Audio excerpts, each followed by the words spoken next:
This conference will now be recorded. Okay, we will talk about E-BRS configuration today for MT940 format. So before that, let me show you the company code for LEIN and we'll see which house bank is currently available. The other house bank, let us try to create now. I'll go to position. Let me pick company code LEIN. If you look at your company code LEIN, double click on house bank. Currently, you can see two bank accounts, Axis Bank and then HSBC. Let us try to create another bank account where currently the house bank is not set up. We will set up that house bank, and for that house bank, we will perform electronic bank reconciliation MT940 configuration. So Axis is there, HSBC is there. So let us try to create, let's say, HDFC Bank. I'll write HDFC Bank E-BRS. Now, as you're all aware, before we start creating house bank, we need to get the information related to the bank. Client is going to provide the bank details to us. Based on the template that you are going to provide, which is nothing but house bank template. Once you provide house bank template, based on the house bank template, your client will fill up this information. Let me write LEIN company code. House bank, since we are talking about HDFC, I'll put HDFC here. Country, this HDFC bank is currently operated in India. I'm going to write India, IN. Bank key, this is nothing but the bank branch code or the bank identification code. I'm going to write HDFC 1109. Any number you can take, but this is something which is provided by the bank. We have nothing to do here. Next one, address, I'll take Hyderabad. Full address will be provided by the client where this branch is actually located. Next one, SWIFT code. If you are using any international transactions, if you have got SWIFT code, you're going to get it.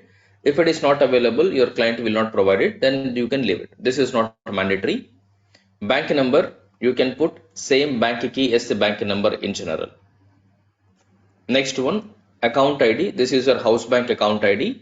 Since your house bank is HDFC, I am going to create account ID as HDFC1.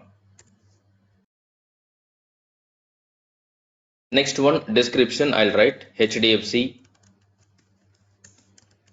current account and then I'll put INR. I'll put some number, let's say 415. Last three digits, whatever you're writing, is representing bank account number, last three digits, only for the easy identification purpose. And then you have bank account number, some number you'll have to give, let's say some random number I'm going to provide, and I need to make sure the last four digits will represent the description last four digits.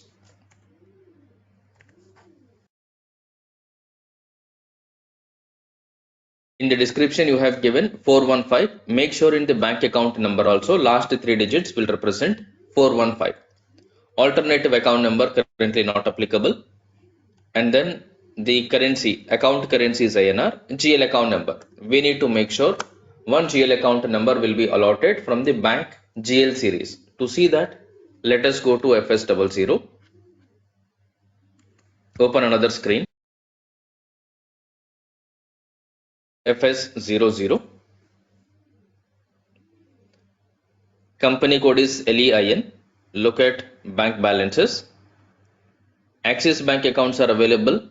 HSBC accounts are available. Let me copy HSBC account to make it as HDFC account. This is 2010. I am going to make it 2020. Continue.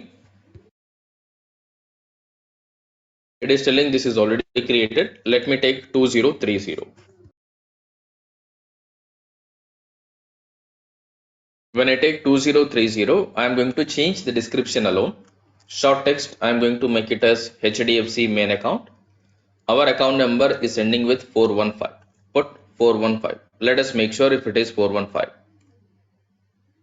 The last three digits of the account number is 415. Put 415. Same thing, I'm going to put HDFC main account, INR currency, 415, the account last three digit. Go to control data. From this control data, account currency should be the bank account currency. If you are operating bank account in INR, make your account currency as INR.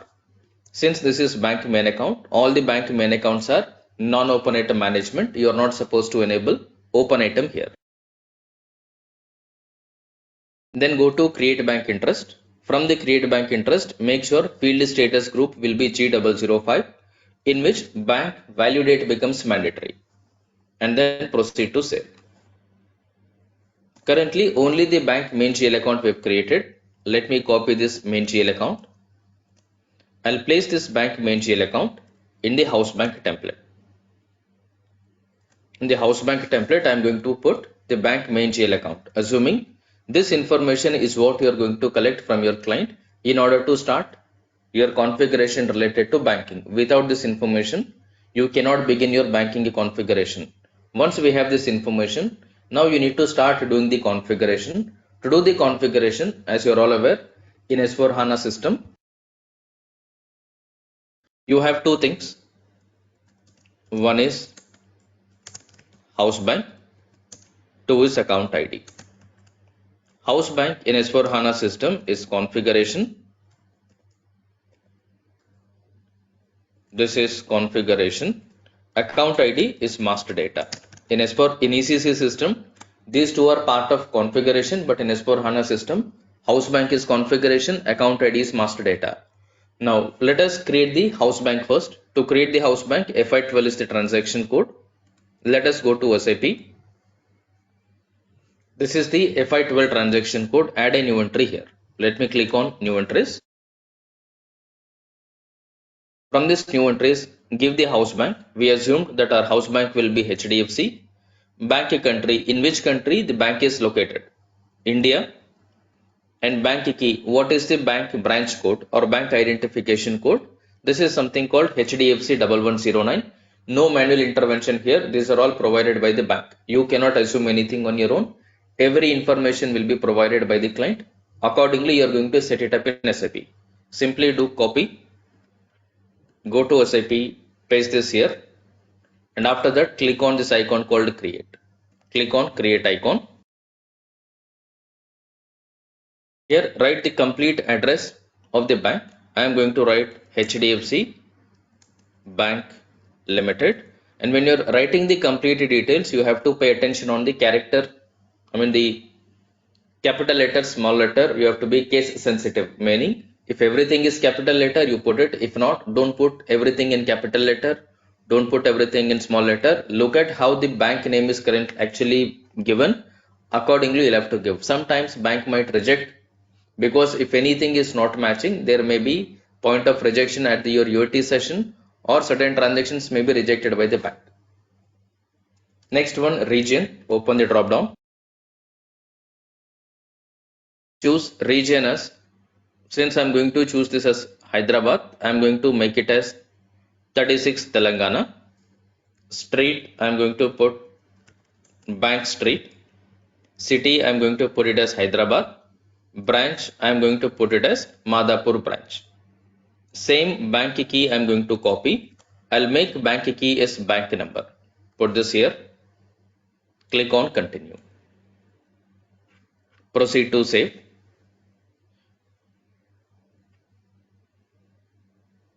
Let me change this. I'll put it to me.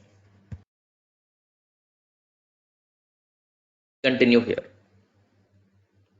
Okay, now house bank has been created. Once house bank has been created, next thing is to create the account ID. We are all aware, account ID cannot be created through GUI in S4 HANA system. It has to be created through Fiori application called Manage Bank Account. To open the Fiori application, go to browser. And here I have added bookmark.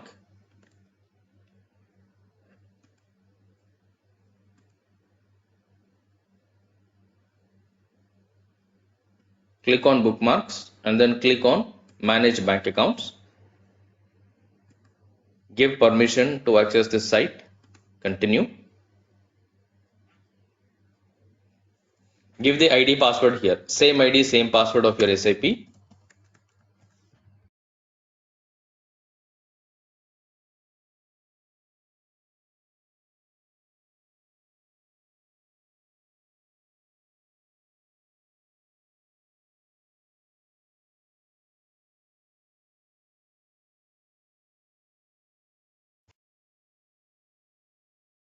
Let's wait until this gets loaded. And while this gets loaded, I think it is loaded. Okay. Okay, from this screen, to create the bank account ID, click on create icon at the bottom right. Click on this create icon. And here it is asking you to choose your company code. We are going to create it for our company code LEIN. And then account type is current account. Current account is identified by account type 01. Choose 01. Click on create.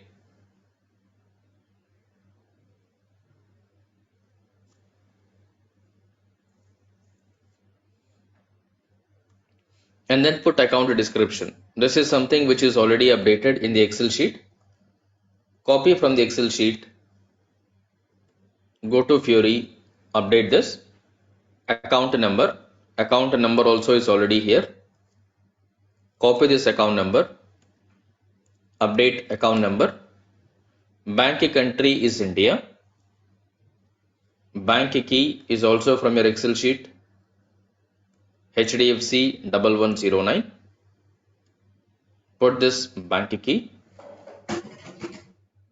And then the next one, account currency is INR.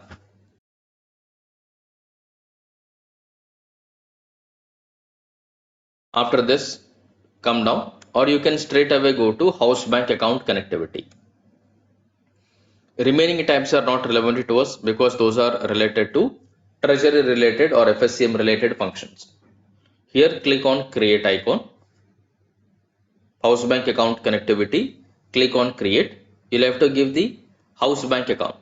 House bank account, we thought it will be HDFC1. And then come down, you'll have to give the GL account number here. GL account, whatever we created was this 13102030. Put this GL account number here. Paste this here. You don't have any alternative account number, no additional reference, meaning if you would like to put any text, any identification related to it, you can put it. Otherwise, you can leave it blank. Click on apply. And then let us see, there is some error message coming. Click on this message. It will display why there is an error message. I think INR you have not put correctly. Currency is NR. If I go top, I think I have given wrong value here. This should be INR. Put currency INR. Press enter. There are no messages at the bottom. Click on save as inactive. Your house bank account ID is always saved as inactive mode. Later on, somebody will review the account details, then they will approve it. Once this is completed, you can see the account status is inactive. Click on this activate icon. Let me click on activate. Now the house bank account ID both are created. Come back to Excel sheet. House bank account ID both have been created. House bank is your HDFC. Account ID is HDFC1. Once this is created, next thing what we need to do is we'll have to understand what kind of entries are processed or what kind of transactions are processed using HDFC bank account. Let's say types of transactions processed using HDFC bank. Let's say using HDFC bank, we are going to process check incoming transaction, check outgoing transaction, and then transfer incomings. Similarly, transfer outgoings.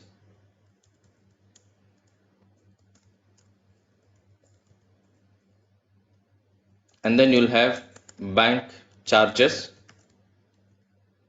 You're also going to have bank income. Assuming these are the 6 type of transactions which are possible or which we are going to perform with the help of HDFC Bank, meaning check incoming, meaning you are going to accept checks from the customer, or whatever the checks that are issued by the customer, you are going to deposit or present these checks for HDFC Bank. Similarly, check outgoing, you are going to issue the checks to your suppliers from your HDFC Bank account. Transfer incoming, meaning you are going to share this bank account details with your customer so that your customer can directly transfer the funds to your bank account. Transfer outgoing, you are going to transfer money from your HDFC bank account to the supplier bank accounts. Bank charges, for doing various kind of accounting or for availing a lot of facilities provided by the bank, bank is going to charge some amounts to you, maybe bank charges or interest charges. Some amount may be charged to you, or you have to pay certain expenses which are nothing but bank charges. Similarly, for bank income, meaning bank may be giving you some interest for the amount that you're depositing, for the amount balance that you are maintaining. Those are nothing but your bank income. These are the transactions which you are going to perform with the help of HDFC Bank. Now, once you identify what kind of entries are processed with your bank, you need to make sure all the corresponding GL accounts are created. When we say all the corresponding GL accounts are created, you need to ensure that all the bank GL accounts are created. When you're creating a bank GL account, you should always remember all the bank account GL accounts are created based on main account sub account concept.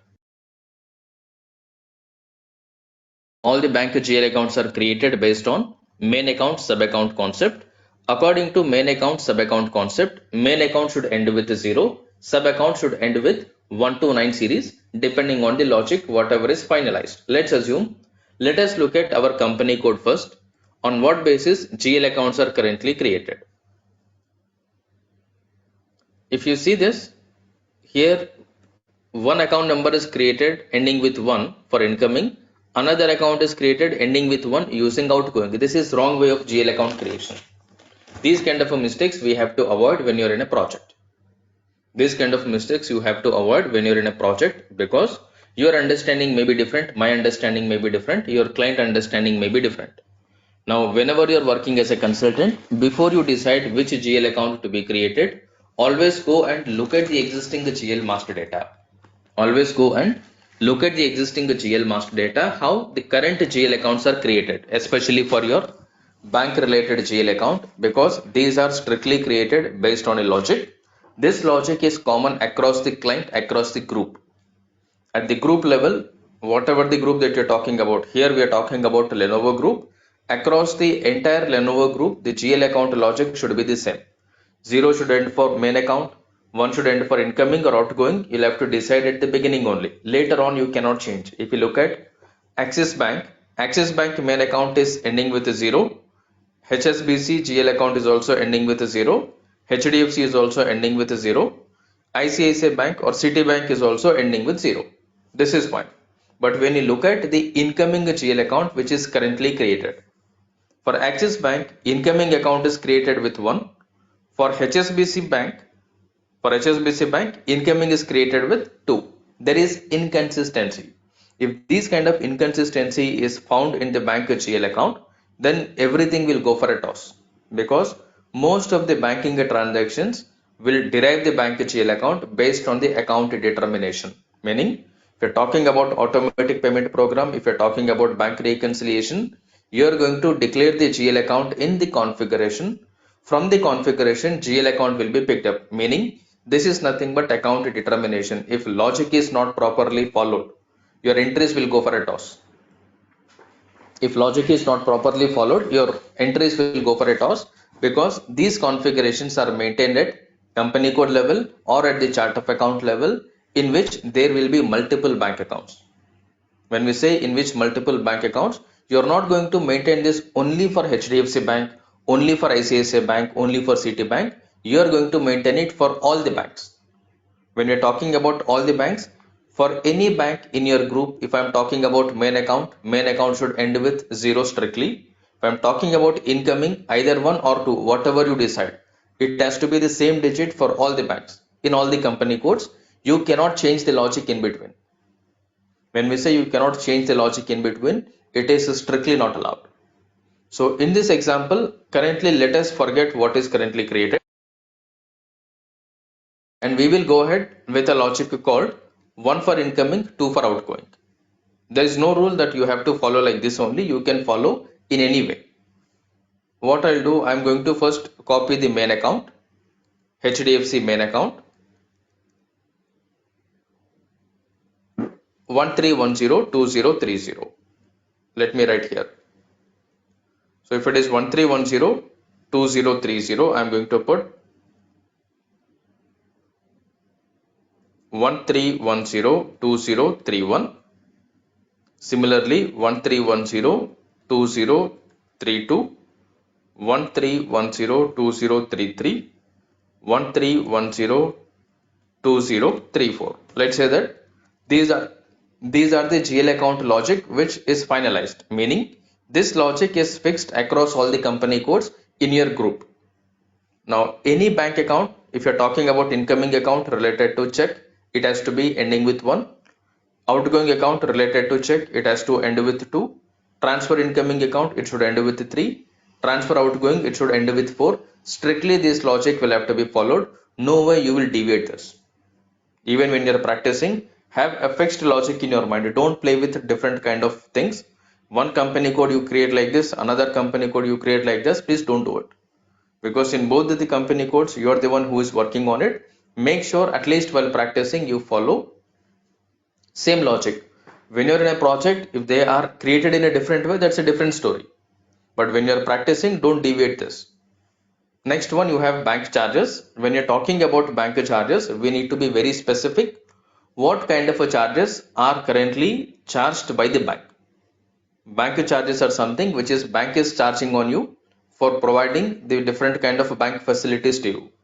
Now similarly, bank income. What kind of incomes are we receiving? Accordingly, you'll have to set up different kind of a GL account. For example, bank charges I'm going to represent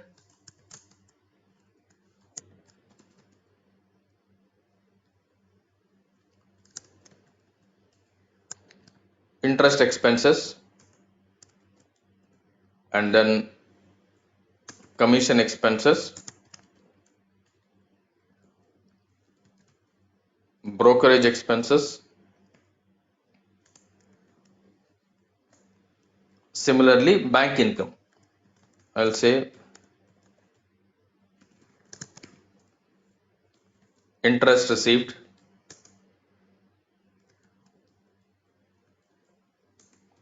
commission received, etc.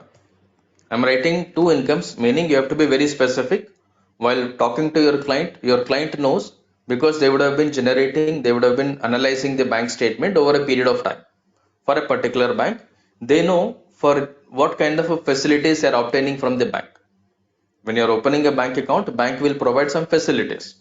Now, based on the facilities which bank is providing to you, you are aware that what kind of charges are possible or what kind of incomes are possible with your bank account. Accordingly, client will tell, so far we have seen these many charges. So far we have seen these many incomes. Meaning they are going to tell this is the expense name that bank is charging to us. This is the income name which bank is providing to us. Accordingly, you are going to create the respective GL account in the SAP. First thing what we will do, we will create this GL account master. Incoming, outgoing for transfer and then check. Let me first create the GL account for check. I'll copy this GL account, whatever is my main account. Click on copy. I'll make it ending with 1. Go to type description. HDFC. I'll put check incoming account. I'm going to put HDFC check incoming account. We know that this is a sub account or this is a clearing account or this is a waiting account. For this sub account or clearing account or a waiting account, you have to make sure this GL account is created as open item management, because if you are not maintaining the GL account as open item management, the BRS is completely ruled out. If you are talking about BRS, you need to make sure bank main account, bank sub accounts are created. All the bank main accounts are non-open item management. All the bank sub accounts are open item management. If this logic is missed out, the BRS concept is ruled out. Okay, I'm going to keep it as open item management. This is as usual field status group G005. And while creating the bank account, since you have already created house bank account ID, make sure you will update house bank and then account ID in the master. And for all the banking related transaction, enable relevant to cash flow. Click on save. Similarly, for the main bank also, let me update this information. I'll go to change mode. I'll update house bank, account ID, relevant to cash flow. This is required for all the bank related GL accounts. Save this. And now incoming account, I'll convert it to outgoing account. Check incoming account, I'm going to make it as 32. Check outgoing account. Since I'm copying from the existing GL account, in the existing GL account, I have already given house bank account ID relevant to cash flow tick mark. The moment I copy this GL account, automatically these parameters are also copied. You can see house bank account ID relevant to cash flow is updated. Simply come to type description, update this to check outgoing account. This will be check outgoing account. Save the entry. Next one, I am going to create transfer incoming. I'll take the questions towards the end. Okay, But I'll is take this balance sheet account GL type is balance sheet or it should be under uh, primary cost and revenue? sorry, The account GL account type should be primary cost revenue or balance sheet. balance sheet. Primary cost revenue is only for the P&L account, income and expense. This is the balance sheet. All the incoming, outgoing GL accounts are balance sheet only. Oh, okay, okay. Thank you, Ajay. Yeah. All right. So this is your transfer incoming account.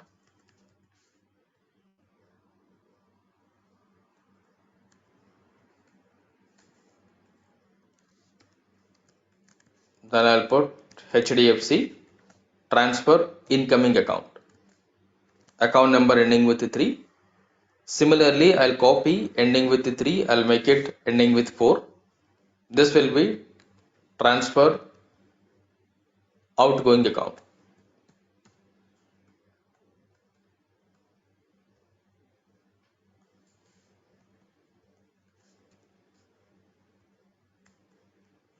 Transfer outgoing account. Save it. All the GL accounts have been created. Along with this, we are talking about few more GL accounts called bank charges, bank income. We were talking about few more GL accounts called bank charges and bank income. What we will do for bank charges, what we will do for bank income is, for time being, I am going to create single GL account called bank charge, single GL account called bank income. Later on, we will create this separate GL account. With the help of a search string, we will understand how you can debit or credit to the respective GL account under the same transaction type. For time being, I am creating individual GL account for bank charges and bank income. I am not expanding the detailed GL account. I'll go to GL master again. Let me choose bank charges. I'll copy this GL account. I'll make it 1. I'm going to make it as HDFC bank charges. HDFC bank charges. Account number we were talking about ending with 415. And I am creating my bank charges GL account as a primary cost or revenue. In short, I am treating this expense as a cost element. Since it is a primary cost element, I have to make sure GL account, cost element category will be 001 and create bank interest G001. Proceed to save. Similarly, I'll copy this GL account for time being. I'll put this GL account in the Excel sheet. Bank charges. Next one, bank income. Bank income also, let me create a GL account. Under miscellaneous income, let me copy this GL account. I'll make it ending with 1. Type description, I'm going to make it as HDFC bank income, HDFC bank income, account number ending with 415, and then proceed to save this GL account. Let me put this GL account also here. Now all the GL accounts have been created. Now here on the top, let me add, I'm not going to put any sequence here. I'm not putting any sequence. I'm just writing bank main account. I'm going to put 13102030 because there is no transaction directly recorded at bank main account. Bank main account should be updated automatically based on the BRS functionality only. Any manual entry that you are going to record is supposed to be recorded in the respective incoming, outgoing, in short, the sub account, waiting account or control account. Now, once this is done, let us try to perform the configuration related to E-BRS. Once your house bank is set up, account ID is set up, respective GL account master is created, straight away you can go and create the E-BRS configuration. To do the E-BRS configuration, let us go to path. We'll have to go through path. I'll go to /n, SPRO, go to SAP reference IMG, financial accounting. If you expand financial accounting, you will find bank accounting, meaning your BRS is part of bank accounting. Your BRS is part of bank accounting, not part of AP, not part of AR. Only payments are part of AP and AR. These ones, your bank reconciliation is part of bank accounting. From here, if you go to business transaction, you will find a payment transaction. If you open payment, you will find electronic bank statement. Open electronic bank statement. Here there is a transaction called make global settings for electronic bank statement, and we will see if there is any transaction code associated with it. To see that, click on additional information. Again, additional information, display key, IMG activity.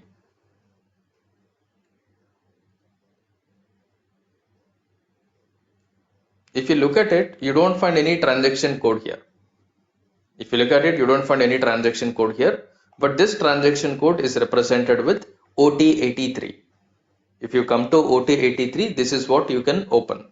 What I'll do a right click on this. Let me click on show path so that I can know what is the IMG path for it. Let me copy this path, Control C, close the pop-up, come to Excel sheet, put this, I'll put E-BRS config steps. This is the path, and then the T code is OT83. Sometimes people might ask, what is the transaction code for E-BRS config? This is the path, and this is the T code, and all the configuration of E-BRS is performed in the single transaction code. And for the search string, there is one more single transaction code, meaning there are only two T codes which we will be using, one for EBS setup, another one for search string. Apart from these two T codes, there is nothing else. I'll open the first one, make global settings. And if you see, like your manual BRS, we were doing at chart of account level. Similarly, your E-BRS is also maintained at chart of account level. Tomorrow when somebody is asking, at what level your E-BRS is maintained? At what level are we going to set up E-BRS configuration? Don't tell client level, don't tell company code level, strictly tell chart of account level. You can clearly see this is maintained at chart of account level. For these kind of questions, anybody will expect exact correct answer. You have to tell chart of account level. Apart from this, whatever you tell is wrong. Click on continue.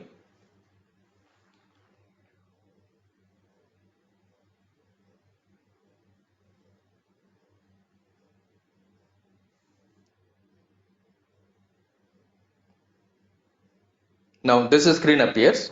If you recollect your manual bank reconciliation, we have done the similar settings there also. If you recollect your manual bank reconciliation statement, the same steps we were doing there also. which is nothing but create account symbol, assignment of account to account symbol, create keys for posting rule, define posting rule. The first four steps are exactly same from manual BRS to E-BRS without any change, meaning there is 0% change. 100% whatever you did it in your manual BRS, it is exactly followed in E-BRS. There are no changes. Apart from this, there are only two additional steps. Apart from that, there are only two additional steps.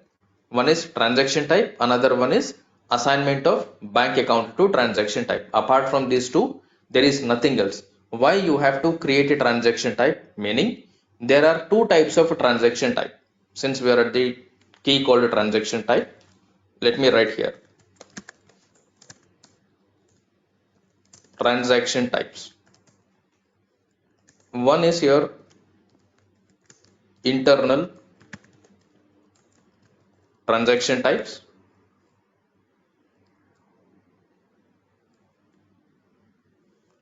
Two is external transaction types. When you're talking about internal transaction type, these are used in manual BRS. These are used in manual BRS. User specific. These are used in E-BRS. Bank provides these codes. Okay, when you're talking about internal transaction type, when you're talking about internal transaction type, you're talking about manual bank reconciliation statement. This manual bank reconciliation, when you are working on it, you are going to create any transaction type of your choice. This is nothing but internal transaction type. This is nothing but internal transaction type where you are going to create your own transaction type of your choice in manual BRS. On the other side, when you're talking about external transaction type, these external transaction types are provided by bank, and the same transaction type you have to use it. Now in our example, since these are the transaction types provided by the bank, since these are the external transaction types provided by the bank, you have to set up these transaction types in SAP. Since those are the transaction types provided by the bank, each bank may have different transaction type. For certain bank, certain transaction types may be used. For other banks, different transaction type may be used because these are provided by the bank. That is the reason you have to create a transaction type, and the transaction type you'll have to assign to the bank account. You have to assign the transaction type to the bank account because this is provided by the bank, and these are bank specific. Apart from that, there are no other changes. These are nothing but external transaction type in case of your E-BRS, internal transaction type in case of your manual BRS. You have these two steps in manual BRS also. We have these two steps in manual BRS also, but those are done as a different configuration step. That's it. If I come back one level, if I open manual BRS, there is something called create and assign business transaction. You find another separate setting called create and assign business transaction. Same setting is this one. Create and assign business transaction, whatever you have. In case of manual BRS, it is exactly the same. In case of E-BRS, it is part of the same setup. There is no separate node for it within the same. Here also you are creating a transaction type. Here also you are assigning transaction type. But there your transaction type not assigned to bank account. Here transaction type is assigned to bank account. Otherwise, it is a similar setting, similar configuration, same logic. Now first, let me go to the first one, create account symbol. I'll copy this step. I'll put this here, create account symbol. Let me put this in a box. Okay, first step is your create account symbol. Now what we need to do here while creating the account symbol is you need to understand how are you going to create the account symbol. Account symbol is nothing but while creating the bank reconciliation statement or while working on the bank reconciliation statement, as we discussed in the previous session. We've discussed in the previous session. Let me go top. If I go top, these are the accounting entries that we were writing. These are the accounting entries which we were writing. You have to look at overall how many BRS entries are there. Overall, how many BRS entries are there? I have 1, 2. So what I'll do, I'll simply copy this. 1, 2. And then I'll tell on what basis you will decide it. And then 2 more here. 3, 4. And then 2 more are there. We have few more. So many are here.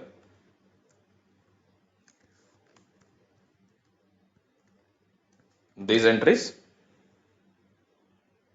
And finally 3 more. Copy, come down, paste it here. These are all the accounting entries that we've listed out as part of our requirement. Meaning during the requirement gathering session, you identified these are the accounting entries which is going to be recorded as part of bank reconciliation by your client. Now how many entries are there? 1, 2, 3, 4, 5, 6, 7, 8, 9, 10, 11 entries are there. You have got 11 entries. In all these 11 entries, you have to look at how many debits and credits are there. You have to look at how many debits and credits are there where there is no duplicate. How many debits and credits are there where there are no duplicate. Meaning, when you look at all the 11 entries, from all these 11 entries, there are 11 debits, 11 credits. Put all the 11 debits, 11 credits together so that you will get 22 debit and credits. 11 entries means 11 multiplied by 2, 22. Total 22 line items are there. In each line item or in each entry, I have 2 line items. If I'm talking about 1 entry, 2 line items. If I'm talking about 2 entries, 4 line items. Similarly, when I'm talking about 11 entries, I'm talking about 22 line items. From the 22 line items, you remove the duplicates. From the 22, when you remove the duplicate, you will come to know how many unique debits, how many unique credits are there. We will come to know how many unique debit and credits are there. According to each unique credit, you have to create a dedicated account symbol for it. Because your accounting entry is posted based on the GL account only. When I'm talking about bank main account debit, I am representing HDFC Bank main account debit. When I'm talking about bank check incoming account credit, I am representing HDFC Bank check incoming account credit. Likewise, wherever you're talking about bank, you are talking about bank related to HDFC. If I copy all this, let me replace bank with HDFC Bank. Control H, I'll find bank. Now I want to replace bank with HDFC Bank. Replace all. Okay, now when you look at the accounting entries, your accounting entry is representing HDFC main bank account debit, HDFC Bank check incoming account credit. Similarly, HDFC Bank check outgoing debit, HDFC Bank main account credit. Likewise, for every accounting entry, you have to represent which bank are we talking about, that bank respective GL account to be debited or to be credited. Initially, you write like this. Once you feel comfortable, familiar, you can remove the bank name. You can only put bank, but when you're explaining or when you're writing the requirement with your client, you have to specifically list out HDFC Bank MT940 configuration. Your GL account description should be your requirement document, your blueprint document should strictly contain the accounting entries. Accounting entry should be with your HDFC Bank main account. You have to put that respective bank GL account. Because you are freezing everything based on this document only, you are going to do a setup later on. Meaning you need to make sure every requirement is properly taken. According to the requirement, you are going to do this setup. Once I have all this information, what I'll do, if I do a summary of it. Now I'll come down. I'll put this again. So far what we have, you have got something called HDFC Bank main account, HDFC Bank check incoming account, HDFC bank check outgoing account. Similarly, you have HDFC bank check will be replaced with transfer incoming.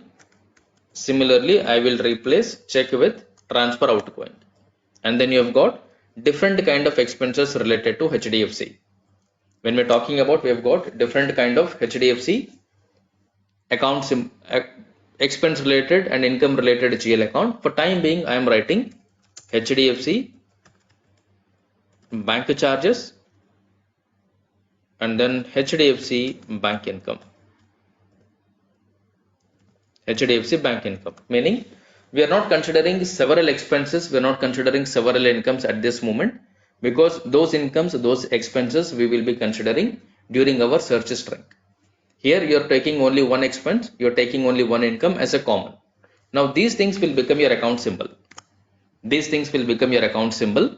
Now when you come to account symbol, in short, I am representing in all my BRS related entries, I am going to put debit, I am going to put credit only from these accounts. In all my BRS accounting entries, either debit or credit is from this GL account only. Now each account symbol will be representing the respective GL account number. Each account symbol will be representing respective GL account number. What I'll do, I'll come to SAP, but before that, let me copy this. Let me copy account symbol, come to SAP, straight away add a new entry in the account symbol. Add a new entry in the account symbol, put the account symbol description here and look at if you are able to put the complete description or description has got character limitation. If you can see, not every information I'm able to write here because there is a character limitation here.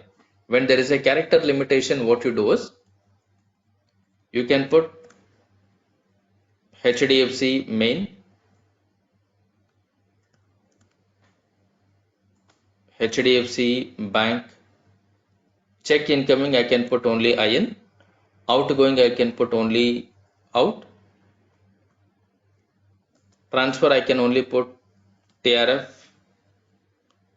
IN, here also I can put only transfer TRF out. Next, HDFC bank charges, HDFC bank income. Wherever you are able to write complete information, put it. In case if you are not able to write the complete information, make sure you will truncate it, you will cut it to give the proper meaning of the description. Now you will have to put one account symbol. Account symbol is a 1, 2, 3, 4, 5, 6, 7, 8, 9, 10, 11, 12, 13, 14, 15. 15 character in length. But normally we don't put big length. Even in the project, you are not going to go ahead with big length. It has to be in a logical way. For example, HDFC main account, what I'm going to do, I'm going to put HDB. I'm going to represent HDB as HDFC bank. Main account, I'm going to represent with a 0 because main account is ending with a 0. Similarly, check incoming account HDB 1. I know that HDFC incoming account is ending with 0, 1. I am going to put it 1. Similarly, HDFC bank check outgoing will be ending with 2. HDFC bank transfer incoming will be ending with 3. And HDFC bank transfer outgoing will be ending with 4. Bank charges, there is no logic for it because bank charges, bank incoming are the PNL account. PNL account will have no logic. You can create any number as per the next available number. Logic is applicable only for the bank main account, bank sub account, not for the bank PNL accounts called. Your income and expense will not have any logic. These are full GL account. I am going to simply put HDB 5. Sequence I am going to continue here. And then HDB 6. Let me press enter to see if everything is available or anything is already used. But when you are working on the test environment, certain content or certain code, whatever you decide may not be available. But when you are working in a project, whatever you decide will be available. Because in the project, nobody else will create the configuration. There is no point of any confusion. But while practicing, there may be a point of confusion because somebody would have created similar naming convention already. Because of that, don't get confused. Be clear with your requirement. Make sure in your mind you are clear with what is your requirement, how you are going to meet this with the SAP. And tomorrow when somebody is asking, represent the same information, because you are changing for practice due to the system errors. Don't represent, don't make sure, don't let these confusions will create a confusion in your interview. Okay, this is what I'm going to create. What I'll do, I am going to copy this information. I'll simply copy this, and then I'm going to put this here, account symbols. I'm going to put it here. Now what I'll do, whatever the heading was there, I'm going to put that heading here. Heading what we had there, account symbol, and then description. Put account symbol and then description, and then you can put this in a table. You can put this in a table. This is the first step, whatever we have created. After this, there is another step. Once step number 1 is completed, there is another step. Let us go to the second one. When you go to the second one, assign accounts to account symbol. Click on the second one.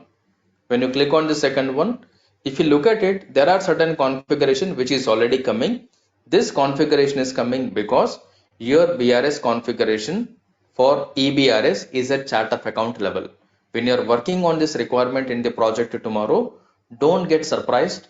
All the company codes, whether your company code is in India, whether your company code is in US, Singapore, China, Germany, wherever it is, you will find some entries here. Don't get confused. Don't get confused, because you may be working for India company code for a particular Lenovo project, but Lenovo may be having around 60-70 company codes. You may be finding a lot of entries here. Don't get confused. Don't try to delete. Don't copy anything. Add your entries as a new entry strictly. Don't copy from anything, because if you're copying from something, something is having any minor changes and all. If you're not making the changes, things will get messed up and you will never understand what happened. So always strictly add a new entry, and then create your entries. But before you create the entries, what I recommend is put this symbols here. Account symbol, account modifier, currency, GL account number. Whatever the headings are there, put the same headings there also. What I'll do, I'll add a new entry here. You know that there is something called account symbol. Account symbol, something which is already created by us. Copy the account symbol, come to SAP, put this account symbol here, and when you press enter, automatically it will take the remaining things. It is telling account symbol HDFC 0 is not defined. Come back, close this. I need to create the account symbol. I have not saved the account symbol yet. That was the reason I was getting that error. Now let me click on account symbol again, add a new entry. Let me enter the account symbol again, press enter. I got that error message before because I forgot to save the setting. Now these are all coming here. Now there is something called account modifier. There is something called currency. Account modifier is nothing but in case if you want to create or if you want to assign different GL account, you can create account modifier. If you put plus, same account symbol will act like common for all the GL account posting. But if you want to put different GL account posting, different account debit, different account credit, you can create different account symbol. This I will talk about when we are on the search string concept. Now account number logic you'll have to understand. We know that all the main accounts will end with 0. Check incoming account will end with 1. Check outgoing account end with 2. Transfer incoming ending with 3. Transfer outgoing ending with 4. Currently bank charges, bank income. What we are going to do for bank charges, bank income, we are having two separate GL account. Copy the GL account as it is, put them here. There is nothing called masking for the expenses and income. You are going to put the respective GL account for expense and income, and wherever you are giving plus and all, this is something called masking. Masking means wherever you have plus, this plus can be any account. Plus can be any account. System is going to determine the GL account based on the bank account number. Based on the bank account number, system will determine the bank main account. From the bank main account, system is going to automatically replace the last digits. Because while creating the house bank account ID, you have assigned bank main GL account, complete GL account you have assigned 13102030. System will identify that GL account based on the bank statement, because your statement contains the account number, house bank account ID is connected to GL account. That GL account, whatever system is identifying, from there it will replace the last digit 1 2 3 4, so that there is no way your GL account will be wrong. There is no way system will post to a wrong accounting entry unless your config is wrong. If your GL account logic is not properly maintained, or if your configuration is not properly maintained, only then there is a point of a mistake. Otherwise, strictly there will be no errors in terms of BRS postings, because you are maintaining not at the company code level, not at the bank level, but at the chart of account level. You're all aware you are going to use the same chart of account for all your company codes. Chart of account is something which will give you the directions, instructions for GL account creation. How you have to create a GL account, what logics you'll have to follow, everything is defined at the chart of account level, because from chart of account only you're going to extend a GL account to company code. So before you put a GL account in company code, you'll have to put a GL account at chart of account level. Here, rules and regulations, instructions, and guidelines must be strictly followed. If you are following, if you are maintaining the discipline of master data, everything will be fine. If you are left and right creating master record, everything will be gone. You'll have to pay attention at this level. You have to strictly keep these points in your mind. Tomorrow when somebody is asking, you have to represent the same points. Why BRS will not be maintained at company code level, why this is common? Because of these reasons you'll have to mention. I'm going to save this setting now. Okay, and then I'll copy this information. Whatever I have, I'll put this information here. And this information is created. Let me save the setting first to avoid the confusion. Assign account to account symbol. Let me put this here. Okay, and this one I'm going to put it in a box. Headings I'm not writing. You can please update the heading from this screen. I'm only putting this information, not the heading. And this is the second setting. After this, you'll have to work with the third setting. Third setting, create keys for posting rule. When you're talking about create keys for posting rule, you are representing what kind of accounting entries are possible. This is possible, you can update only when you know what entries are possible through BRS. This is not something when you're on the SAP screen you will decide it. This is not something you will decide when you're on the SAP screen. This is something which you are going to decide as part of the requirement gathering session with the business. When you're sitting with the business, you are going to understand what kind of entries are you doing with this bank. Accordingly, you are going to understand what kind of a posting keys for posting rule you have to define. Else, you cannot imagine anything. You need to know what kind of entries are possible through this bank account. For what purpose you are using this bank account. Accordingly, you are going to understand, okay, these many transactions are possible. For example, if you scroll up, this is what we were talking about. Let me put the same thing here. I'll go to SAP. I'll put posting rule like this. I'm going to put posting rule like this. My posting rules will be 1, 2, 3, 4, 5, 6, wherein I'm going to represent HDB1 for check incoming, HDB2 for check outgoing, HDB3 for transfer incoming, HDB4 for transfer outgoing, HDB5 for bank charges, HDB6 for bank income. For everything I'm going to write like this. Let me save this setting. Now the same information I'm going to update here also. Once you understand the full flow, from step number 1 until the execution of a BRS, after that, by looking at those steps, flow, you need to write down your understanding points. Okay, if I have to work on E-BRS tomorrow in my project, what is the sequence that I'm going to flow? What information I require? How I'm going to decide the naming convention? At this moment, this may be a little tricky for you to understand, But once everything is completed, once we test the BRS, you need to come to a conclusion. Okay, if I am in a project, this is how I will be doing. So that tomorrow when somebody is asking what was your role, how did you configure, or how you will configure, you need to go in a sequential order. Okay, these are the posting rules that are created. Next one, the last step, define posting rule. When you go to define posting rule, add a new entry here. Same thing, let me copy this, define posting rule. When I put define posting rule, I need to make sure for all this posting rule, the GL accounts have been created. For all the posting rule, GL accounts have been created. First one is this. First one is this.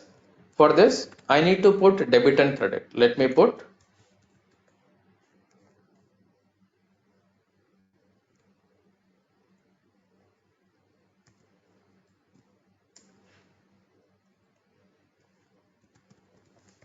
account and then debit credit. I'm going to put account and debit credit. What I'll do, I'll put this account and then I'm going to put debit and credit. Here for the first one, your BRS accounting entry you'll have to look at. When I say you'll have to look at the BRS accounting entry, for bank check incoming account, if you go top, somewhere we have given, this is your bank check incoming account. You are going to represent the BRS entry. This is BRS entry, bank main account debit, check incoming account credit. If I copy this,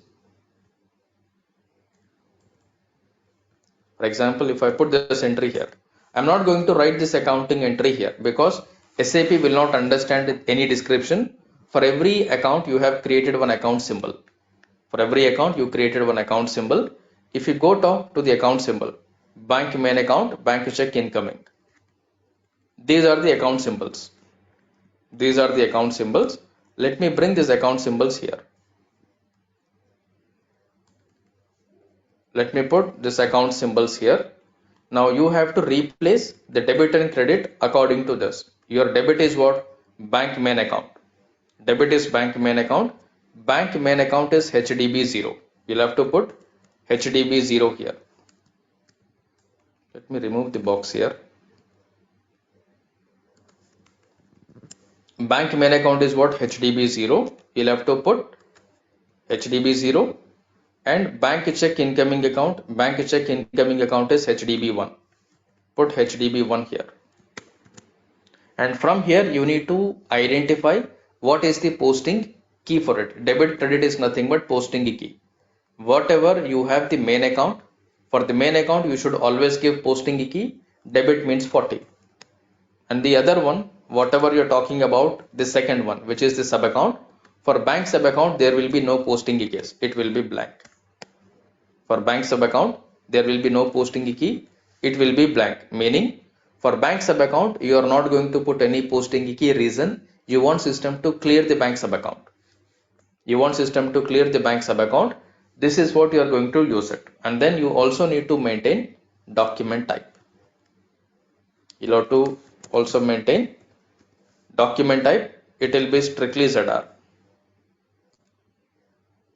Document type will be ZR. And let me come here and then you have posting type. Document type followed by posting type. Now posting type, what will be here? You are going to put posting key debit. You are going to leave posting key credit blank, meaning you want to clear the credit account. Put this will be clear credit GL. This will be clear credit GL. These points you'll have to understand. Tomorrow when somebody is asking in the interview, make sure these points you will highlight. When I say these points you have to highlight, you'll have to tell how you are going to set up the posting rule.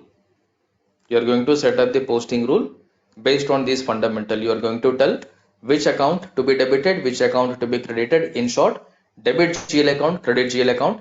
BRS will not understand the GL account. BRS will understand the GL account based on the account symbol. In the preceding step, in the previous configuration, you created account symbol. For the account symbol, you have connected a GL account. When you are giving account symbol has got a logic to your GL account. Account symbol, this means GL account ending with a 0. If I put this,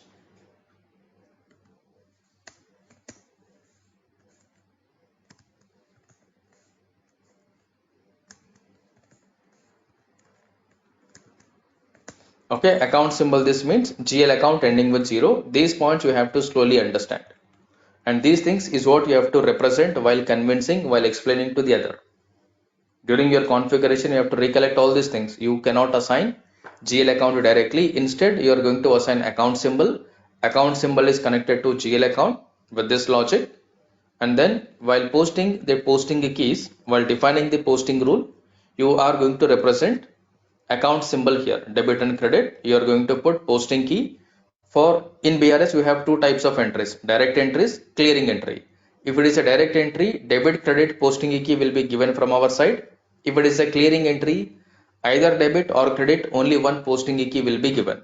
Since incoming account, outgoing account, any check incoming, any check outgoing, any transfer incoming, any transfer outgoing will be a clearing entry. For all the clearing entries, you are not going to provide two posting keys. You will strictly update single posting key because the sub account posting key will not be given. Based on the existing open item, system will automatically replace the posting key there. Based on the existing open item, system will automatically replace the posting key while passing the clearing entry. So this is a clearing entry. That is why you have mentioned posting type as clear credit GL.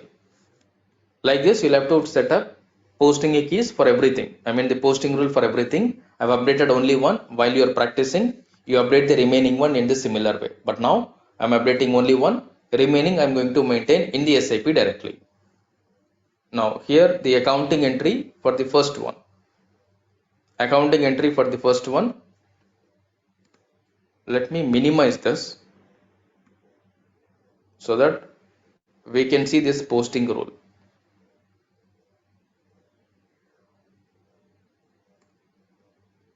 I'll keep this here.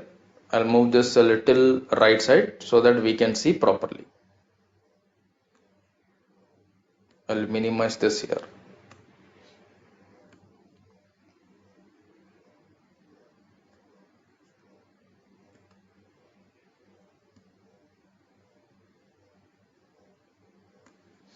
Okay. First one is your HDB one. Open the drop down to see that our posting rules are properly saved. Come down to H series.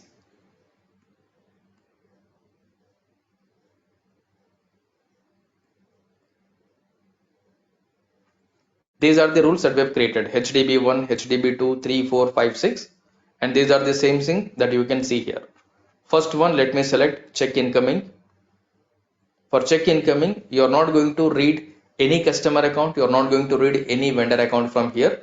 Meaning all the entries that we are going to record are bank account posting, meaning debit and credit in the bank GL account only. In case if you are debiting or if you are crediting any subledger account called customer account, vendor account, then your entry will be representing subledger accounting. Else it is bank accounting only. Straight away, first understand the accounting entry. You have to be very clear with the accounting entries related to BRS.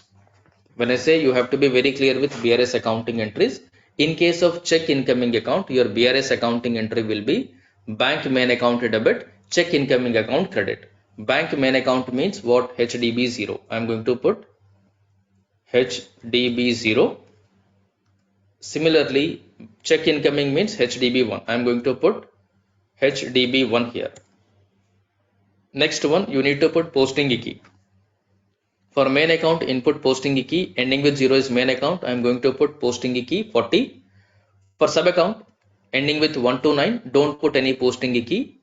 And the document type will be strictly ZR for all the BRS entries. Posting type, posting key is blank on the credit side.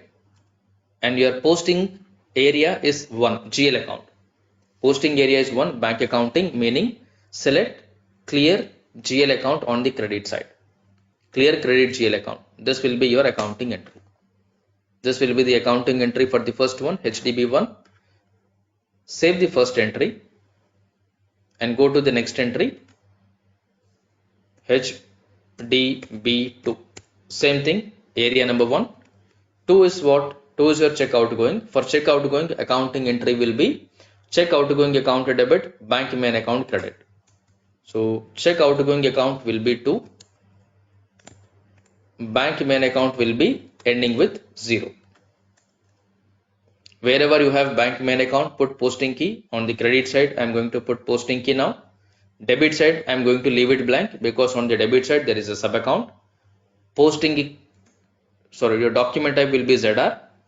Posting key is blank on the debit side. I want system to clear debit GL account. Enter. Okay.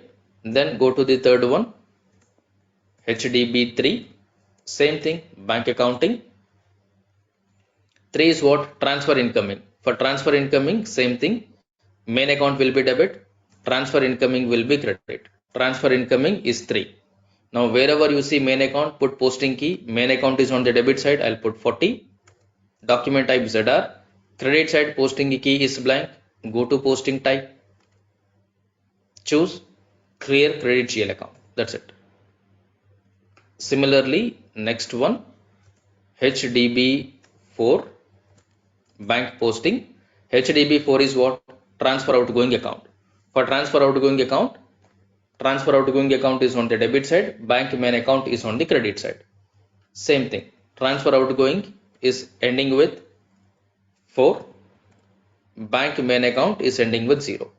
Main account is on the credit side. Put posting key for credit. Document type will be strictly ZR. Since posting key is blank on the debit side, you want system to clear debit GL account.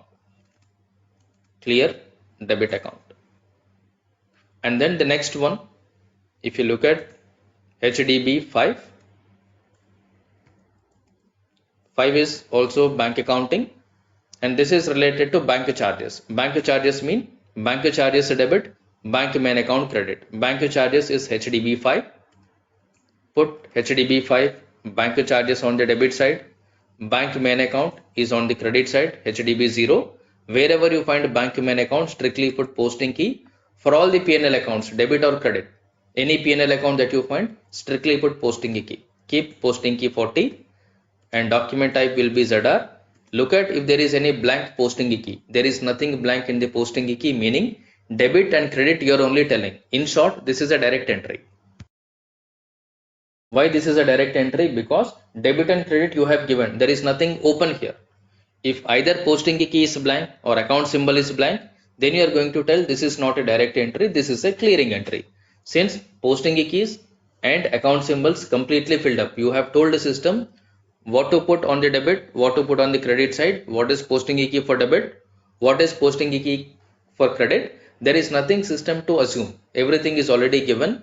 When everything is provided, this is your post to GL account directly. This is post to GL account directly. And then the last one will be HDB6. Put HDB6. This is also one. This is what? Bank income. Bank income means main account will be on the debit side. Bank income account is on the credit side. Bank income is a 6. Main account you first put posting key 40. Bank income is a PNL account. For all the PNL account you are going to put posting key directly 50. Document type as usual ZR. Posting type, since you are giving debit credit complete information, post to GL account. Enter, save it. Now let me maximize this. I'll come back.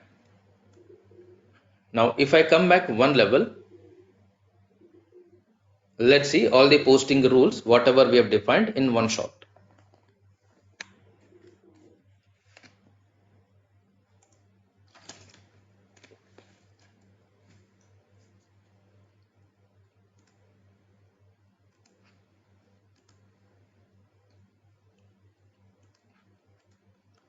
Let me reconnect to the server.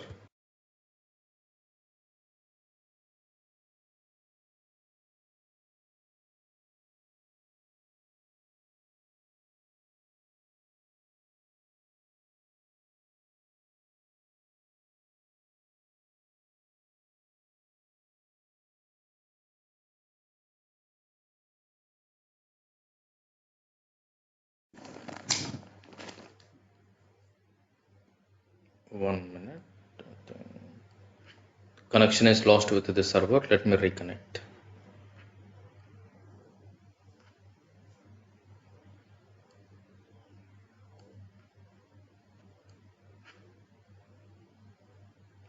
I think this is fine now. Okay, these are the posting rules that we have created. Let me put this screenshot there so that when you refer it, it will be easy for you to understand how the accounting debit credits are updated here. Let me take snipping tool.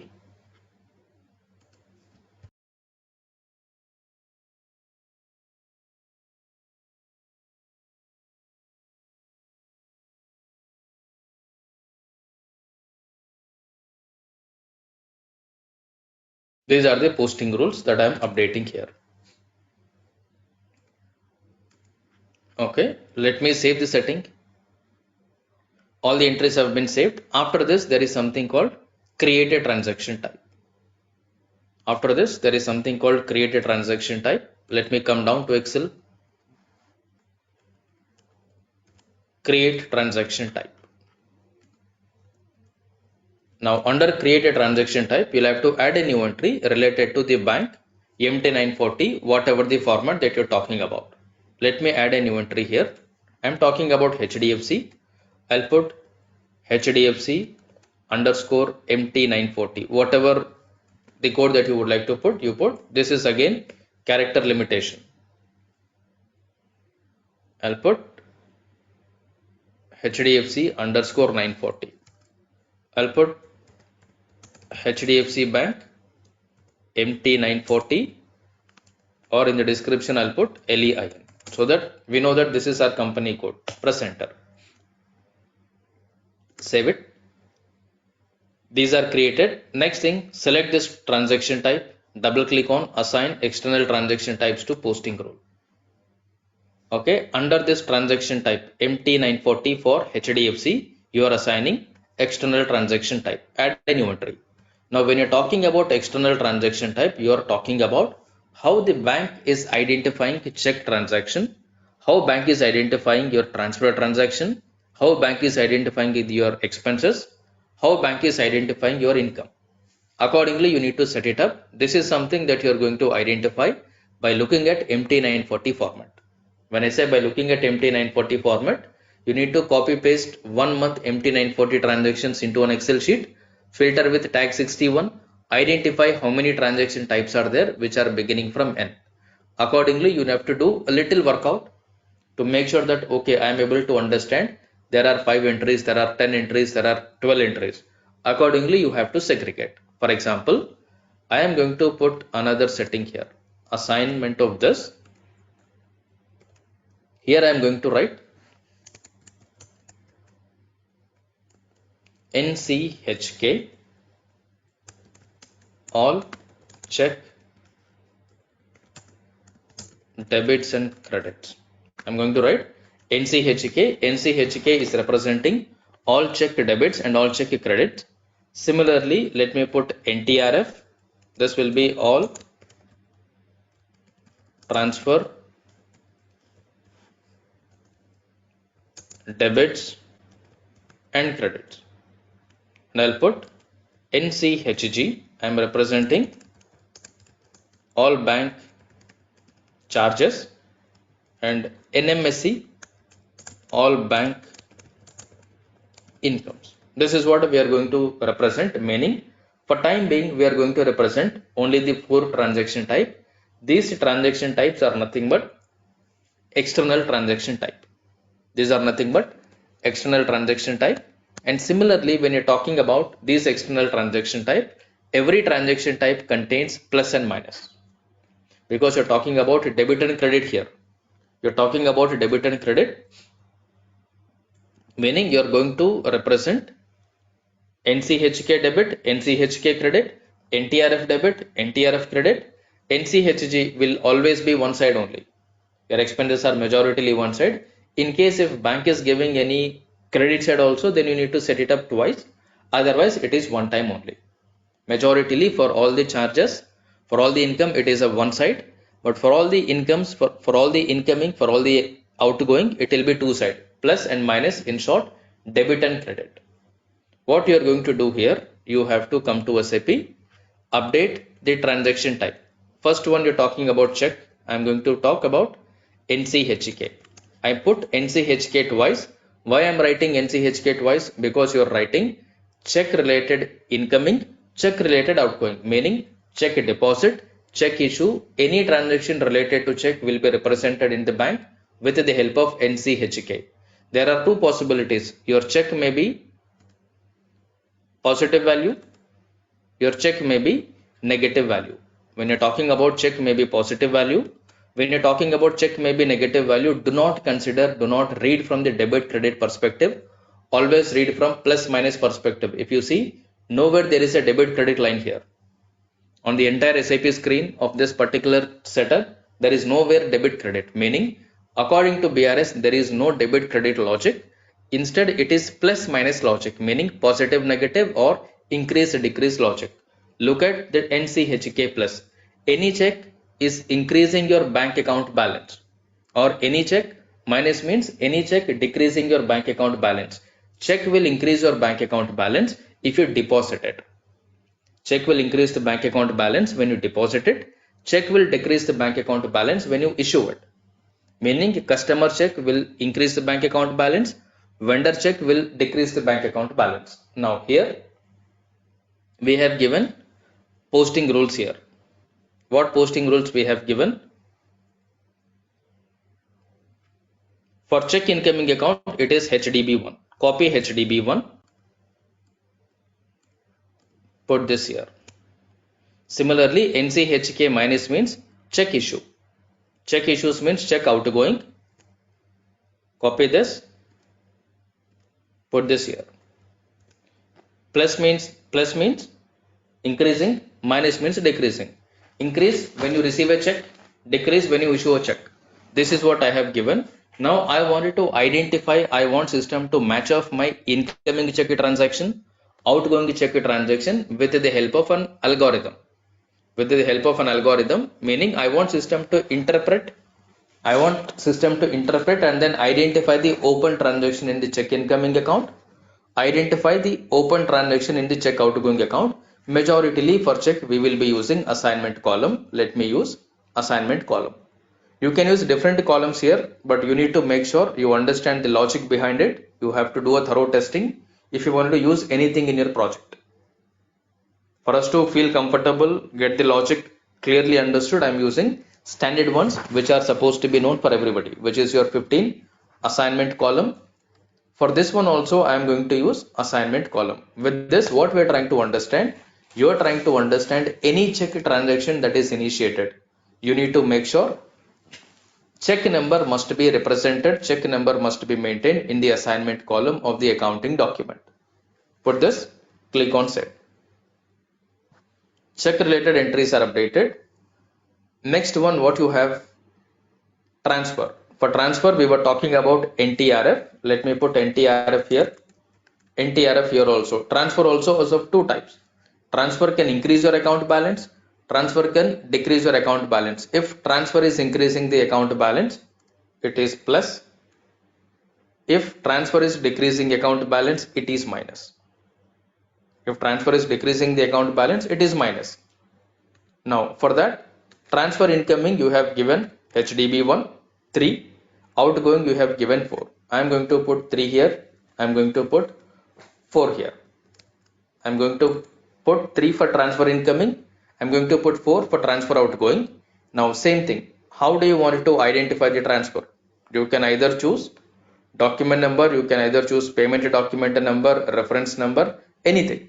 But I am going to use assignment column so far as of now. I'll pick assignment 15 here. I'm going to 15, put 15 here also. This is what I'm going to update. Save this setting as well. Last two, whatever we had was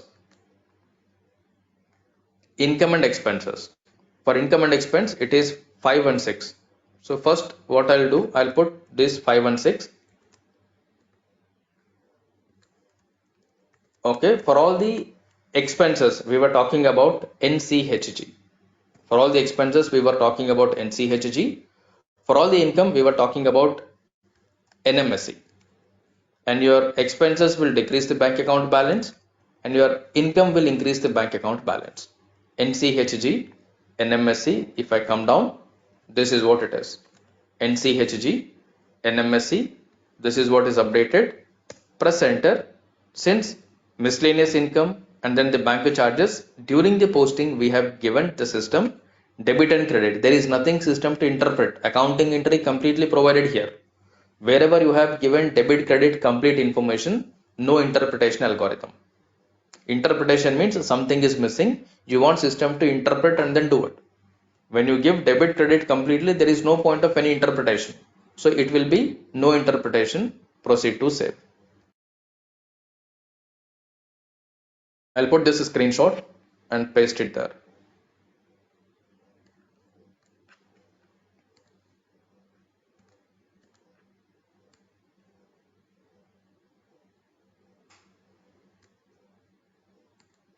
Okay, I'll place this screenshot here.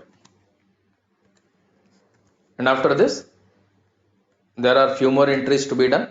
Last setting, and the last setting will be assign bank accounts to transaction type. This is the last step that we'll have to do as part of BRS config.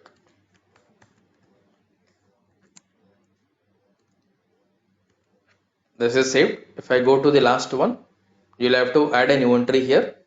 You have to put bank key, bank account number. To find it out, let me go to table.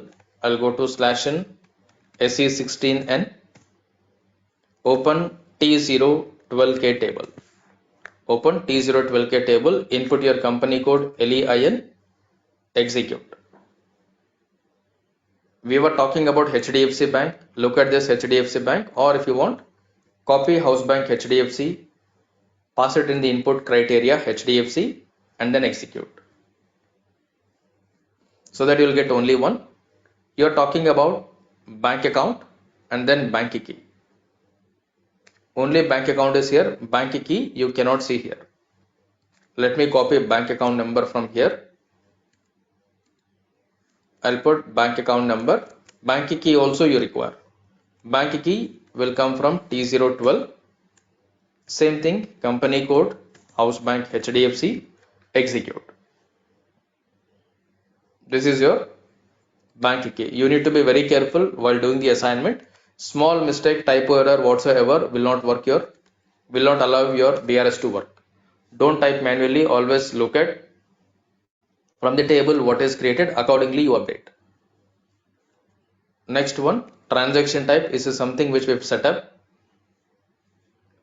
What I set up, HDFC, LEIN, HDFC MT940, transaction type is HDFC _ 940. Currency class, nothing is required. Next one, this is your company code, assign this to your company code.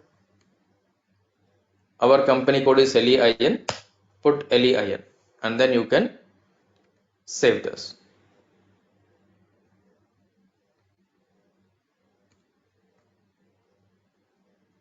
I'll put this screenshot as well.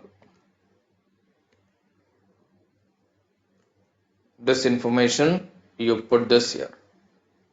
That's all. With this, your config is completed. With this, our config is completed. Now we need to make sure that the testing is performed. We need to make sure testing is done. In order to complete the testing, in order to do the testing, we'll have to make sure the test data is enabled. What we will do, let me put one test data, but before that, let me write sample bank statement data. We'll take some sample bank statement data. In this, what I'll do, I'm going to take date, transaction, amount. I'm going to take date as, let's say,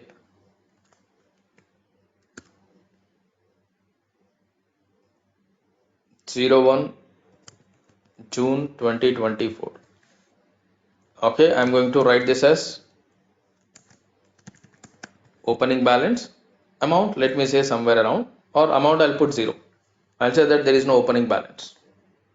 because this is the first transaction, first month transaction in the bank. I will assume that there is no amount in the bank account. It is 0. Similarly, I'm going to put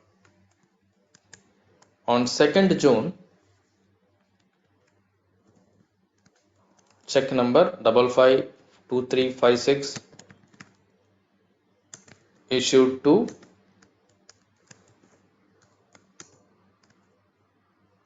Mr. Mohan.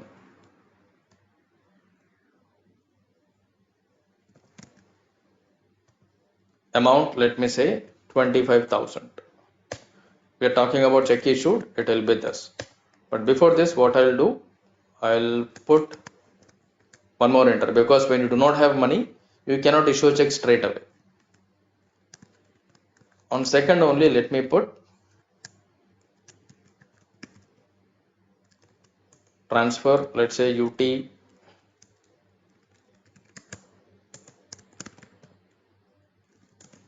received from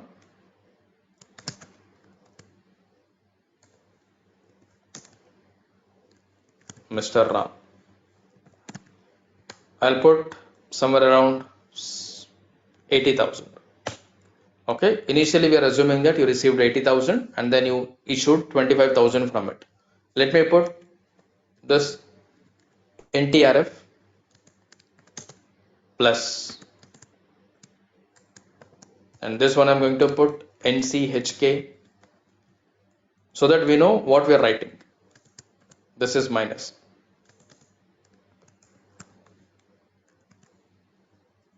I can change this date to 3rd, and I'll put, let's say, on 5th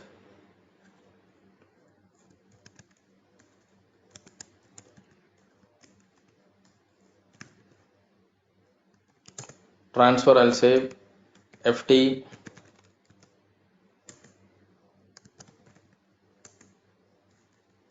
issued to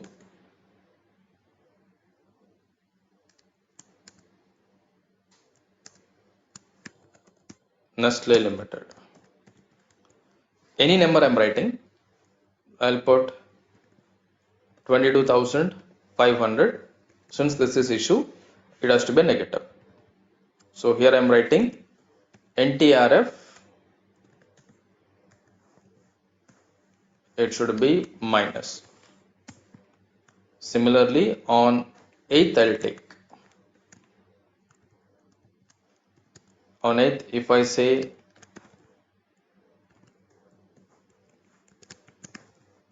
check number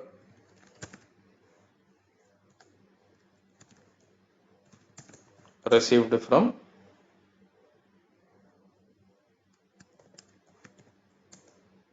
Kinley Limited, amount I'll say 18,600. This will be NCHK plus. And last one, let's say on 10th.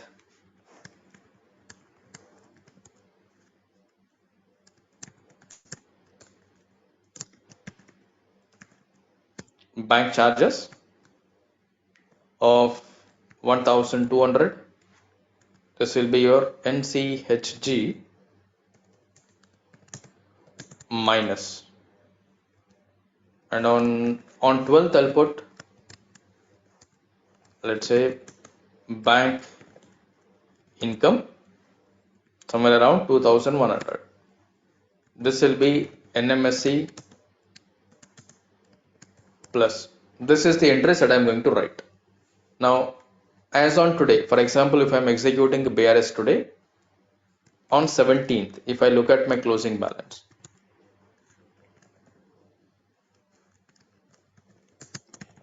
if I look at my closing balance, if I do a sum, I get the closing balance. 52,000 should be the closing balance. Opening balance, if you look at, this is nil.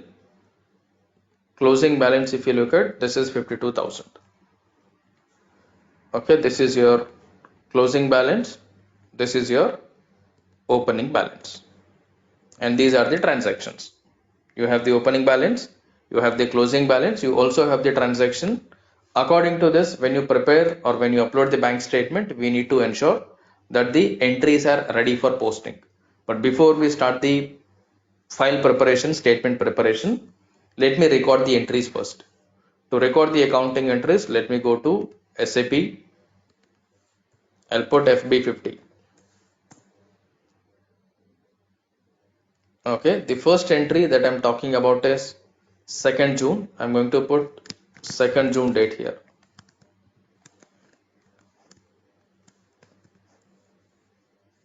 2nd June. Check incoming, 1120, sorry, 13102031.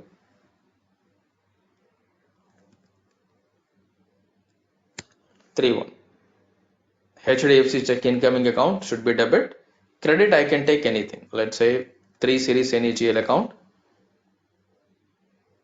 sales. This will be on the credit side. This will be on the debit side.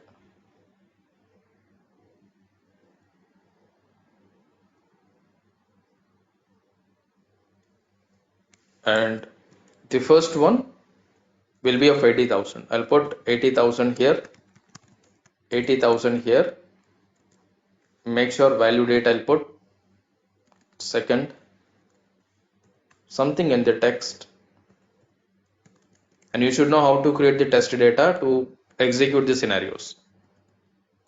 Profit center, enter.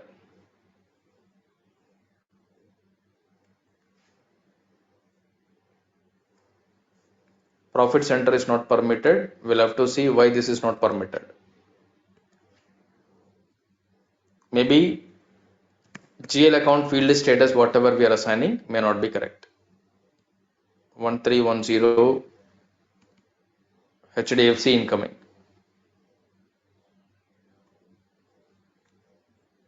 What is given here? G005. If you double click on it, additional account assignment. If you see cost center is disabled, profit center is suppressed. That is why it is not working.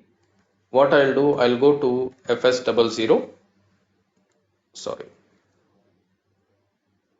OBC4 field status variant. And while you are testing in the project, you need to make sure which field status group is used, whether all the appropriate fields are set up properly or not. We need to make sure. LEIN, select this field status group. We are talking about G005. Double click on it. Additional account assignment. Make sure here I'll keep cost center optional.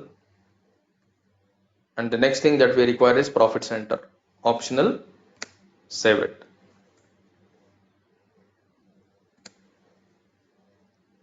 This is done. Now no other go. I'll have to come out and then redo it. Second, check incoming. It should be bank sub account on the credit side. Let me take any one revenue account on the credit. Let's say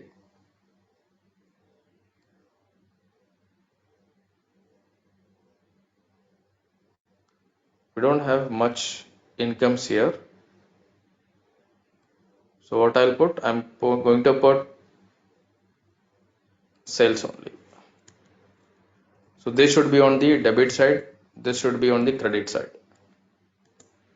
80,000, 80,000, value date, text, and make sure profit center.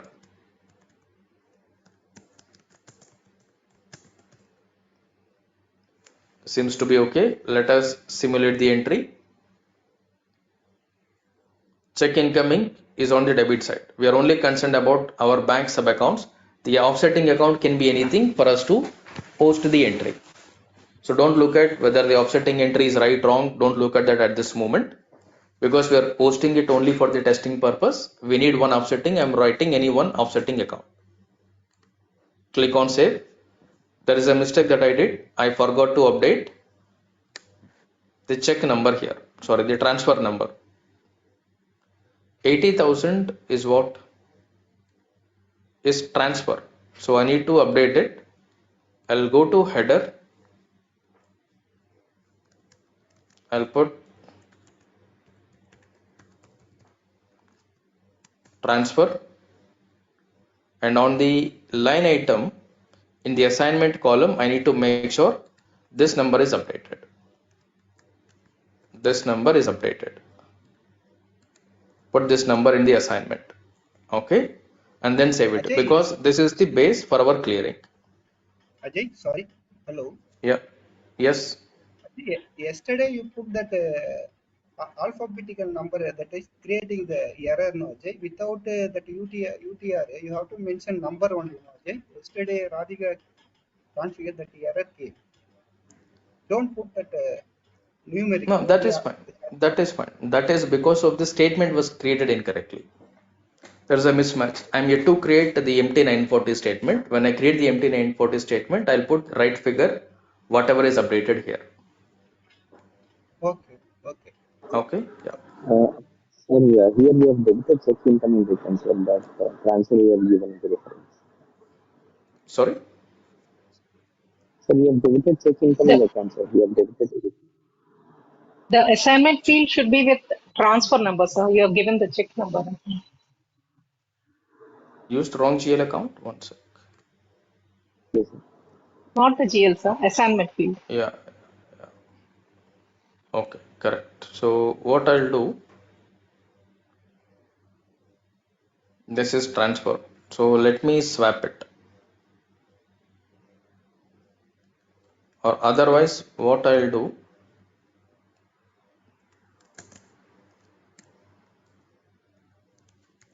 on the same date, I'll put check received. This will also be 80,000, right? And I'm going to update check number to some other.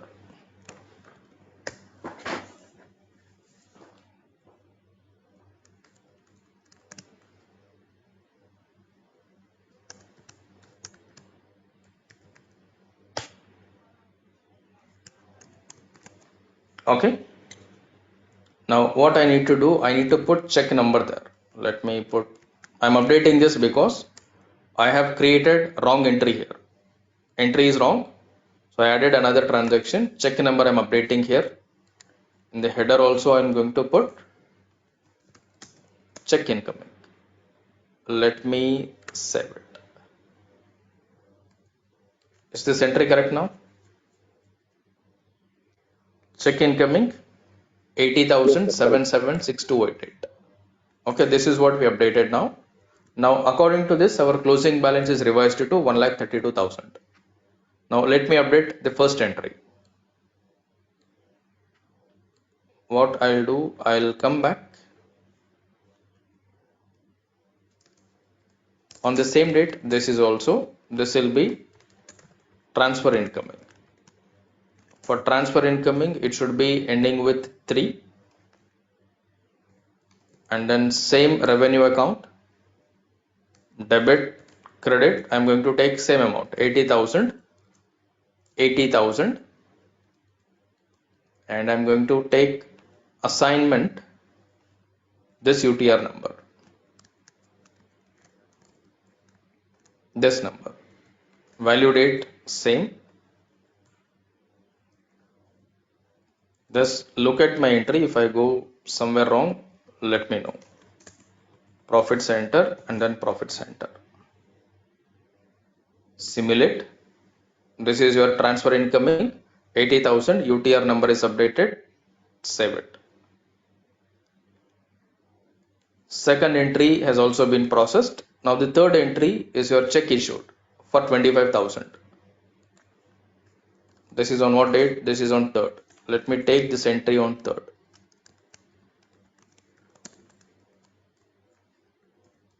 This is check out. Check out. For checkout, it should be 32.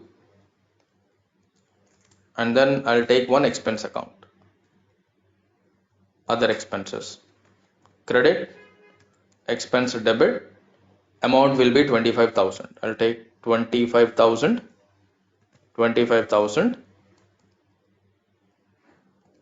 Assignment will be this. Check outgoing. Value date will be 3rd. Text I'll put a dot, and then I'm going to put profit center. Let me check if this is a cost element. No. Simulate. Check outgoing account is 415. Check number 552351 is updated. Okay, this is also updated. And the next one, transfer issue 22,500. This is on what date? This is on 5th. 5th, I'll put transfer outgoing. Transfer outgoing will be ending with 4. And this will also an expense. It will be credit, this will be debit. 22,500.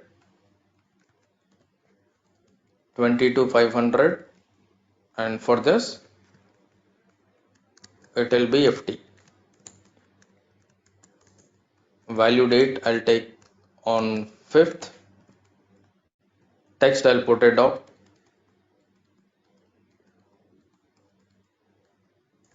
Profit center. Simulate. Transfer outgoing is for 22,500. FT number is updated. Post it. This is also done. And another check issued. This is the check number 18,600, 8th June.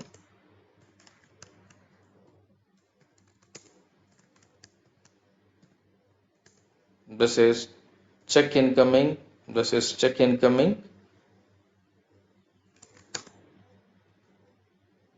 Check incoming, and then revenue account, debit, credit, 18,600.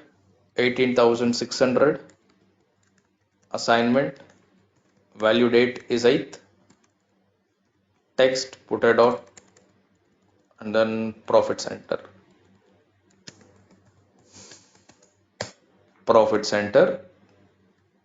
Simulate. 18,600, 776263. Check number is updated. Let me save it.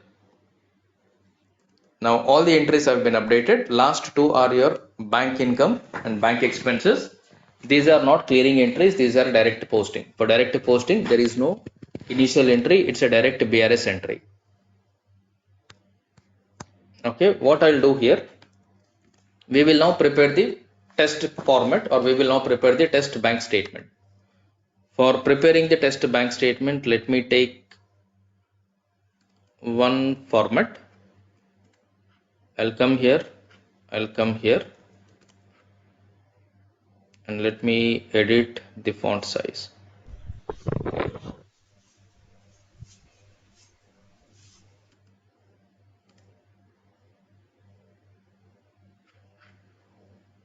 Too much.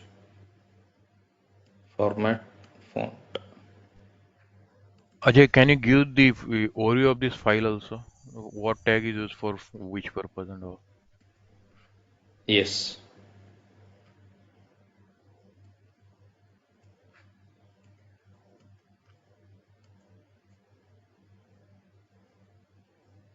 Okay. First we will fill it, or otherwise I'll open empty 940 format. I'll put this data in this Excel sheet also.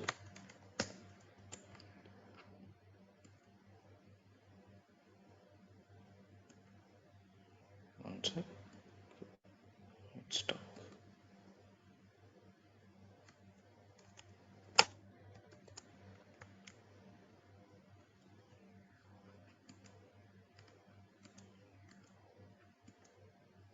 One minute, my Excel is stuck.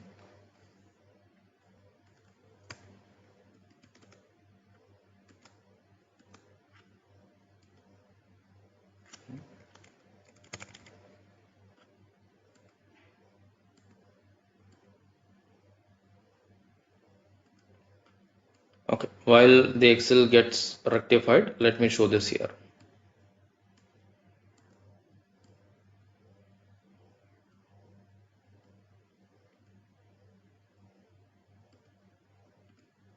Okay, basically this is your MT940 format. In the MT940 format, you will find a different tag, TH tag. These tags will represent some information about everything. And whatever the bank that you are representing, from every bank, you will get MT940 user manual or MT940 format. Like this. If you see this, this is one format which I downloaded from Google. For every bank, you will find the respective information here. Okay, this is something called this bank MT940 customer statement, MT940 with structured information to account owner. This PDF also I will share, or you can even download it from Google. It is always better for whatever the bank that you are working, that bank relevant or that bank MT940 you will get it. Usually the bank itself will give you this manual. Every bank will have the manual for their MT940. It will be the same, but there may be minor changes that you will be able to understand. Here bank will give explanation, elaboration for every tag.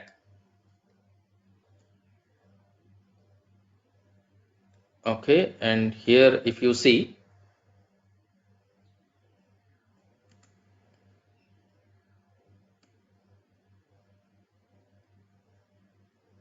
statement line, presents optional, format, this is the format, and here it is representing.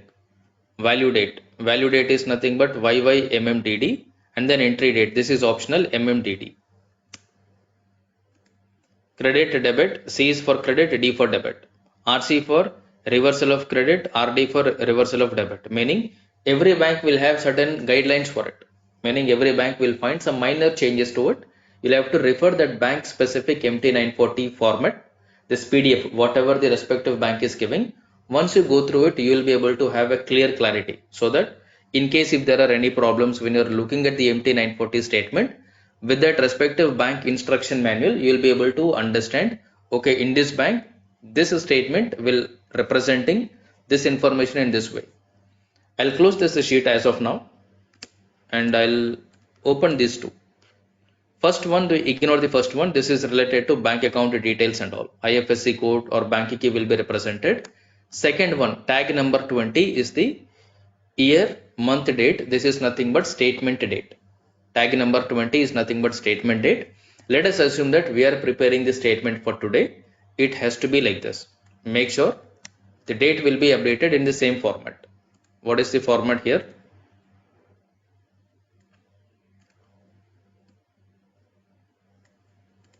Format is YYMMDD. 4 Y's meanings 2024. MM is nothing but month. Today is 6th month. And date. Today is 17th. This is the date. Year, month, date format. Accordingly, you have to update the format. Similarly, tag 25. Tag 25 is nothing but account number. This is your bank account number. If you go to table T012K, SE16N, T012K, your company code, and then your HDFC bank account. Account number is this. Copy this account number, come to bank statement, and account number field 25. In the 25, you update the account number here. Okay, this is the account number. Next one, 28C. 28C is a statement number. You can update statement number in any way. If you are receiving multiple statements in a day, you put /1234 representing statement number 1, 2, 3 on the same day. If not, you can straight away put any number. You are free to put any number here. I'm just keeping the same number 101/1, or you can take, let's say, 5991. Any number you can take, 59910 or 5991. I think you can take up to 5 or 6 characters in the statement number, not beyond that. There is a limitation for it. Within that limit, you'll have to put the statement number. I'm writing 5991 statement number. Next one, 60F is your current opening balance of the statement. Now this is your statement date as on 17. As on 17, if you look at your bank main account, Whatever the bank opening balance you have, it has to be the same. Now, according to our example, it is a completely new GL account. There are no postings. There are no postings in the bank main GL account. Your bank main account is 0. Always look at your bank main GL account for representing main account, for representing your statement opening balance, statement closing balance. In our statement, opening balance is 0, which meaning you need to make sure that in the bank main GL account also balance is 0. Currently there are no posting. Our main account is also representing 0 value. I am going to put C. C is representing credit balance or debit balance. Sometimes if you opt for OD balances, bank overdraft, your bank closing balance may go to debit. Debit balance according to bank means it's overdraft. Credit balance according to bank means it is available balance. Currently there is 0 value. I'm going to put C, credit 23/07/27. This is nothing but the statement date. Year month date format. 23 should be replaced by year 2024. 07 will be replaced with the month is 06 June. 27 is the date is current date, which is 17. I am going to represent C, credit balance on 2024 June 17 INR. INR is nothing but your bank account currency. INR is nothing but your bank account currency, 0. You have to make sure decimal also. 0,00 is representing 0 rupee 0 paisa. Whatever the currency decimal notation that you have, you'll have to update it. Next one, you'll have to update the respective transaction. Remember, every transaction will have 2 records in the bank statement. Every transaction will have 2 records in the bank statement. One is the transaction detail, another one is note to pay. Tag 61 is representing a transaction detail. Tag 86 is representing note to pay. First one, what I will do, this is your entry date, this is your value date, and the other one is what? Your entry date. If you saw this one, here we have seen, you have the 2 dates here. First 6 digits are representing value date. First 6 digits are representing value date. Last 4 digits are representing entry date. This is optional, it is telling, but this is mandatory. You need to make sure in this similar format. So what I will do, I am going to put entry date for the first transaction. Now you have to refer your Excel sheet also here. First transaction is on 2nd June. You received something. When you received, it is a credit balance. Received means credit. Now I'll put a single digit also here. Something is wrong. My Excel is stuck. 1 minute. Let me.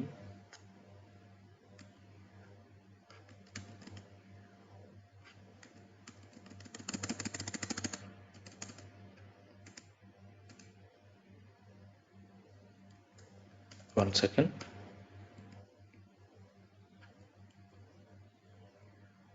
Let me close the Excel.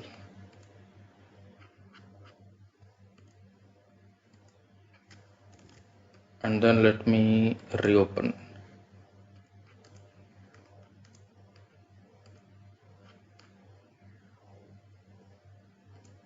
I don't want to make any changes, save it. Alright. So here I'll put another column.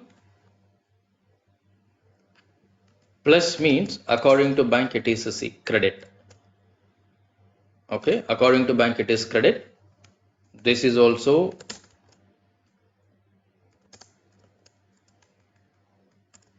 credit. Minus means debit. Same thing. Minus means debit. Plus means credit. Minus means debit. Plus means credit. You need to understand these points so that how you have to put the data in the statement, and when you're reading the statement, how you need to understand the statement, we need to have a clarity. Now we need to fill this up here. So for the first transaction to fill up, I am going to write the data based on this. This is the first transaction, 2024. Today's date is 06 June. The date is 02. Value date is 02. I am putting 02. And same thing I'll put 06 02. C is representing a credit because this is a positive number, 80,000 credit balance. I'm going to put 80,000. This is 80,000. There is no paisa, meaning there is no decimal 80,000.50, 80,000.20, nothing like that. Then put comma 00. Put comma 00. First one is what? According to us, this is the transfer NTRF. Right after the amount, you'll have to put NTRF. NTRF. This is important. After NTRF, you'll have to immediately write the transaction reference number. In this example, this is the transaction reference number. Copy this. Come to statement. Right after NTRF, you put this. Right after NTRF, without any space, continuation, you'll have to put it. When SAP is working, it will start reading after NTRF. System will not read NTRF. After NTRF, whatever you type, that will be represented. Then you can put any additional information here. For example, TRF. And then 86 is nothing but note to payee. Additional information related to this transfer, system is going to update it here. For example, if any additional information, this is from Mr. Ram. I can say transfer from Mr. Ram. Some information will be updated here. Usually you will put some remarks. Whenever you initiate any transfer, you can put some remark, some comment text. That remark comment text is represented as note to payee. You want to give some information to the payee to whom you are transferring. That text will be represented in the statement as tag 86 note to payee. I am writing like this. And after this, there is a secondary transaction called check receipt for 80,000. Since it is check receipt, again I am going to put the same date, second only, 24/06/17. This is representing not 17, 24/06/02. Yeah. Where is it? 24/06/02, and then I'm going to put 06/02. And then this is also credit balance because you received another check for 80,000. Because you received another check for 80,000, I'm going to put the same information here. And I'm going to put 80,000 again. This is another credit, 80,000. This is NCHK. Check number you copy. I'll copy this check number, Control C. Come to bank transfer. Sorry, come to this. After NCHK, put this. And I'll put check deposit. And this is received from Indus Limited. I'll put check deposit 77, this one,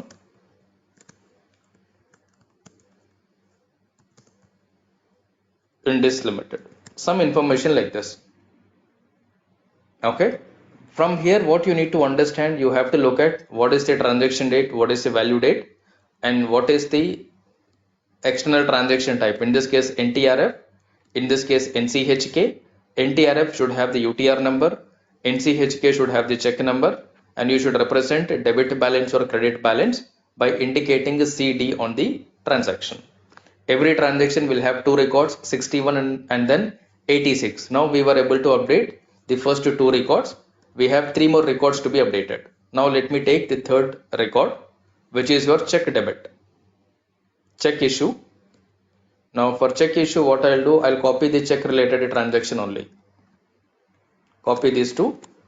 Right after this, you update this. Insert another one, same date. Now since you issued a check, it will be debit. Issued a check, it will be debit. Amount is what? 25,000. Check number is this. Check number this. Amount 25,000. After this, you put check number. Sir, you Amount have to is fill the date. 25,000. Date is what? It is 3rd. 06/03, 06/03. 25,000. This will be check issue 552351, and here also 552351. Check issue, and this is issue to whom? Mohan.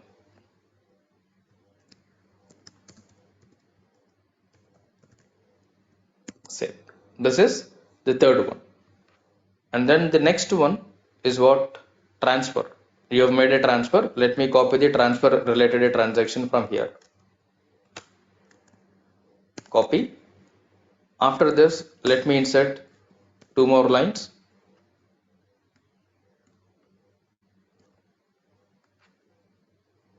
Same thing. For this transfer, it is fifth. 0605. 0605. You made a transfer, it will be debit. And the transfer you made for how much? 22,500. This is the transfer reference. Let me copy the transfer reference. Amount is 22,500. First I'll update transfer reference. And then I'll update debit balance 22,500. Notice if I'm making any mistakes anywhere. This is your transfer and you made to Nestle. Transfer to Nestle. And then the last one, check received from Kinley Limited. Check received. NTRF NCHK. This is your check deposit. Copy this. And after this, put these two records and there should be no space in between. And this is on 8th. I'm going to make it 8, 8, credit, check receipt, and the check number is this. You received for 18,600. 18,600. Check number is this. And this is Kinley. Okay, this is done. And then last, you have two more entries. One is your bank charges, another one is bank income, NCHG, and then NMSC. What I'll do, I'll copy two more records. Sir, for all the entries, we are putting 61. 6186 will represent one entry in the bank statement. If you have 100 entries, 100 multiplied by 2. 161 is 186. Sir, for the last transaction is 86 was not changed. Check deposit it is showing. Check number. 776323. For tag 86. Okay. 77, correct. 6263. Okay. And then the last two records. First one, what we will do, I'll update this to charges 1200 debit balance. And this is on 10th June. So I'll update date to 10th.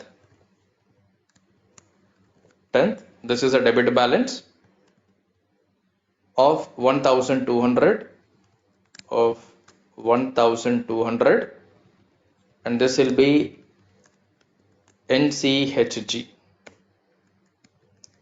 Here you can put charges. I can put expense. You can put bank charges. Okay, 1200 debit balance on 10th. This is done. The last one is our miscellaneous NMSC on 12th June. It is 2100. Last one will be 12th June. 12th June.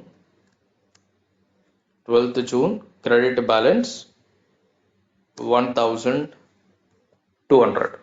This will be NMSC. You can put bank income 2100. 2100, right. This I'll put income. This I'll put bank income. Okay.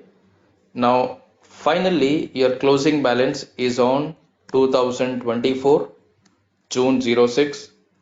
Current day is 17, and our closing balance is what? 1,32,000. It's a credit balance.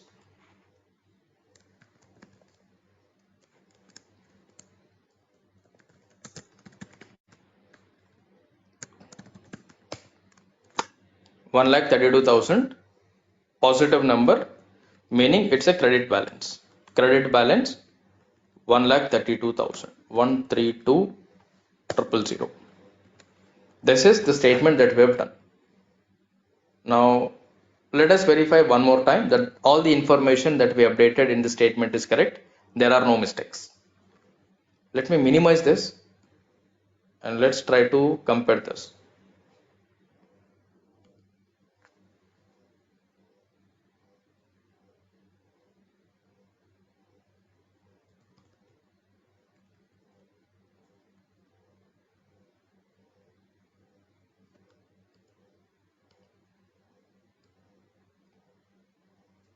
First transaction, transfer 80,000. You have NTRF and UT, this one done for 80,000 credit balance. Second one, check 776288. This is done, 80,000 credit balance. And third one, check debit balance 25,000. Fine. Check number 552351. Correct. And then fourth one, transfer for 22,500. Transfer 22,500. UTR number is your FT623 ending with. This is also fine. And after that, check receipt. You received a check 776263. Check number is correct. Amount is 18,600. And last two, your charges. Charges for 1,200 debit balance. Correct. And then the last one, bank income NMSC for 2,100 credit balance. This is fine. Overall bank closing balance is 132,000. Make sure your bank account number is correct. That's it. This is the bank account number ending with 415. Bank account number ending with 415 is correct. Now this is the statement that we prepared. So what I'll do, I'll save this statement as desktop HDFC MT940.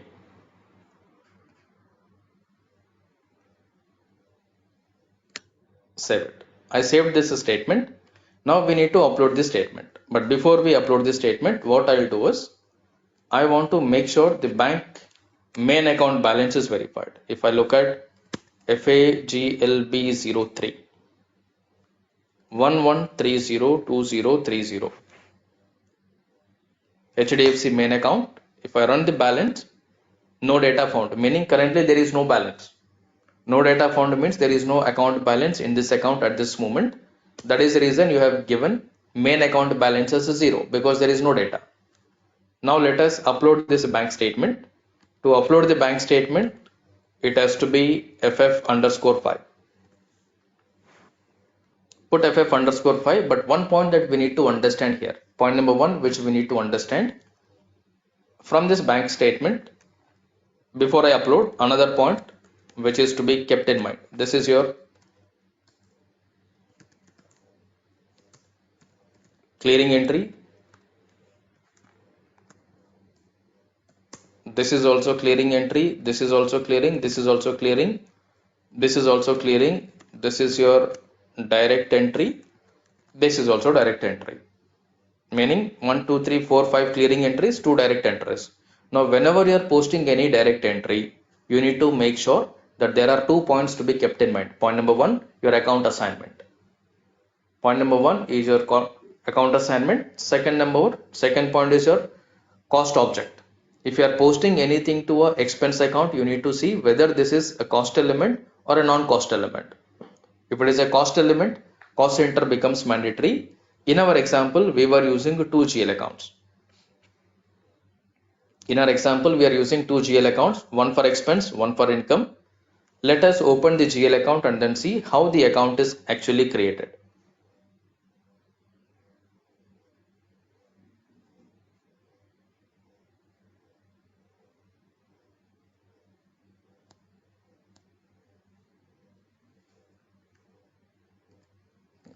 Reconnect.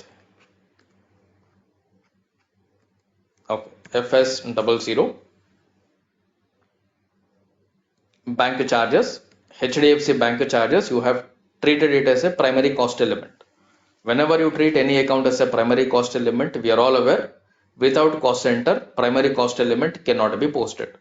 Now you need to know if there is any cost center created or not. We need to know if there is any cost center created in our company code or not. To see that, let me open another screen.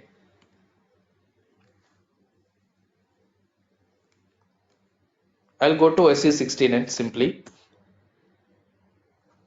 I'll go to cost center table CSKS. Our controlling area probably LEIN. Execute. There is one cost center. You need to maintain default cost center. Otherwise, it will not be posted. You need to make sure these points are taken care. Else, your E-BRS will not work. Those entries where you have direct posting, and you know that this entry is posted in the backend. You're not feeding debit credit manually. Since system is taking the debit credit automatically, cost center or profit center should also be supplemented automatically, for which you have to either use default cost center functionality or you have to use default profit center functionality. For that, what I'll do, let me come back to OKB9. If it is a cost element, OKB9. If it is not a cost element, FAGL 3KEH. If your account is a cost element, OKB9. If your account is not a cost element, FAGL 3KEH. Now add a new entry here. Add a new entry, company code LEIN. Sorry. Our GL account is what? HDFC charges. This is the GL account. Copy the GL account. GL account, I mean to say cost element, because GL account type is primary cost, cost revenue. This is treated as a cost element. Put this cost element here, and I want this bank charges to be deposited or to be debited to a default cost center. Even in the project, your client will tell all the bank related charges will go to either head office or to the corporate office. Your client will tell where to debit all the bank charges. Second one, you'll have to put another, and you have another GL account called revenue. Where is your bank revenue? Miscellaneous income, HDFC bank income. This is also primary cost. This is also cost element. If this is a cost element, OKB9. If this is not a cost element, FAGL 3KEH. Come here. Put this account here. Since this is a revenue account, you need to put default profit center. I'll put default profit center. This is the profit center. Okay. Enter.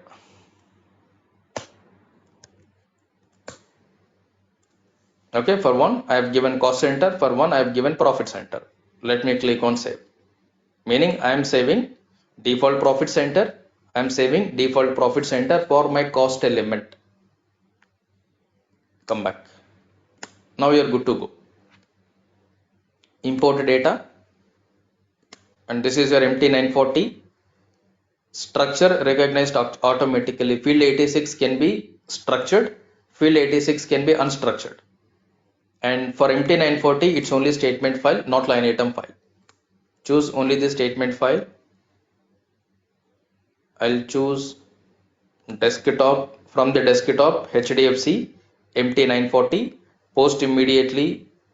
Assign value date, session name 1. No changes to it. And algorithm, you are not going to maintain anything, because in our configuration I have not used any algorithm related to document number. I have not used any algorithm related to reference. If you are using any algorithm related to document number, give the document number range. Any algorithm related to reference, give the reference number range. From this range only, system will try to identify from the statement. If the range is not maintained, it will not work. This I'll show, I'll give one or two examples. Once you're thorough with this, I'll give some examples with Bellner, with XBLNR to be executed. This is very simple. And next one, I don't want this to be executed in background. So I'm not ticking this. I want this to be generated online. Print statement, print log, print statistics, separate log. I can click on it, press enter, and then click on execute. Let's see what is going to happen. Give the permission in case if you don't want system to give this permission. This is something called system is asking you to give the permission whenever a new file comes. Whenever a new file comes, it will ask for the permission. If you click on deny, now when you're executing things in the backend, there are certain things called where you will be creating a batch schedulers, where you will be scheduling the batch input and all. In the background, you are processing it. At that time, who is going to give the permission? For every file, system is going to ask you the permission. In that case, what you will do is, for now, I'm going to click on allow. But before this, before I move forward, let me show you one screen. Here from the settings, if you go here, you will find options. From the options, you will find security here. Go to security. From the security configuration, you have status. Something is here. If you disable the status, for that particular user, it will not give this prompt. Since it is customized, it is asking you to give the permission. Only with your permission, it will move forward. Only with this permission, it will move forward. If you are executing certain thing in the background, who is going to put this permission? Nobody will give allow 100 times. So what you will do, you will disable the permission security there. So that whatever the file is there, it is straight away read and then upload the format. And this also you can tell as a support ticket. For different reasons, this will come. I think you would have seen many times whenever you upload anything, it will ask you to allow deny. If you don't want this, from the options, disable the security, these things will no longer appear. I'll give permission allow. This is the first statement. This is giving okay, continue. Let's see what will happen. Now we have to see something is missing. 2 entries are posted, remaining 3 entries are not posted because it is giving a message stating exchange rate different accounts are incomplete. It is telling exchange rate different accounts are incomplete for so and so account. Why this is coming? This is coming because your bank GL accounts, this is coming because your bank GL accounts are open item managed and there is some exchange rate difference in the system. This is possible only in the test server. When I say this is possible only in the test server, in the test system, somebody posted the accounting entries, and somebody changed the exchange rates in the backend. That is the reason system is not able to pick the right exchange rate. What you need to do to fix this entry, in general, for all the bank related GL accounts, whether it is incoming account, whether it is outgoing account, you are going to maintain the exchange rate difference account. Now, where and how you are going to maintain exchange rate different accounts, you'll have to come here. Now, all these errors are something that you are going to receive when you are working in a project. We will see if there is any account called realized loss or gain. No, not there. So what I'll do, let me create 2 GL accounts. Forex loss 4600,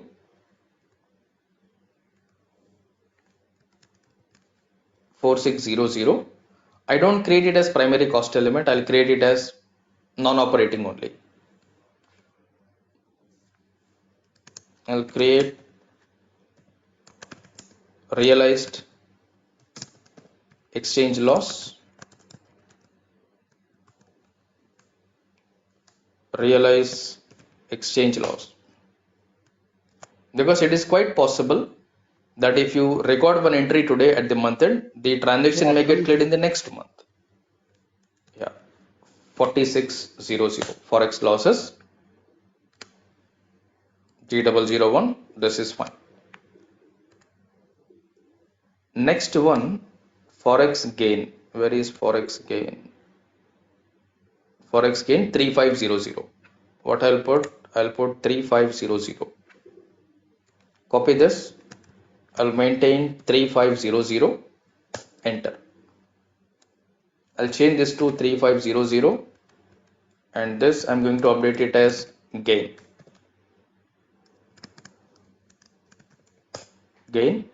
Save it. Now these entries are create. Now we need to upload this statement once again. But before we upload it, we need to make sure this missing configuration is maintained. Now you can tell from your E-BRS, this is also one of the support ticket. Client cannot do anything if this error is coming. He will have to raise a ticket. For that, you'll have to maintain the account determination. Which account determination you are going to maintain? You are going to maintain OB09. Let me go to OB09. Chart of account. New entries. What is this GL account? This one 13102031. 13102031. Currency, everything should be blank. And exchange rate difference, I think this is 45. 46 is loss. 35 is gain, I guess. Okay. Save it. This is for 31. Come back. Copy 31. Make it 32. And now you copy 31, 32, make it 33, 34. 33 and then 34. Come back. Now you can see 31, 32, 33, 34. Save it. All the accounts are updated. Come back. Now this statement we'll have to re-upload it. For us to re-upload the statement, what we need to do, we need to delete the existing record. And all these activities you are going to perform in the development itself. Because when you are doing the unit testing from your side, you will have to find out all these problems. So that when you are sitting with the user, you are not supposed to show errors to the user. When you are showing errors to the user will have a negative impact. They say that nothing is working, all errors are only coming. So you need to make sure when you are in the UOT with the user, in one go everything should work smoothly. Then they feel that okay, everything is working. You tested and then you set up the system properly. If errors are coming for everything, user will get a negative opinion. That is not a training session to learn more from the errors. So you have to have a thorough testing in the development as part of UT, unit testing. All the possible errors you'll have to fix it, whatever possible. Wherever you're getting error, make sure it is fixed. And when you're in the UOT, in one go, your statement will be processed. Now to reprocess it, I have to reverse the two entries first.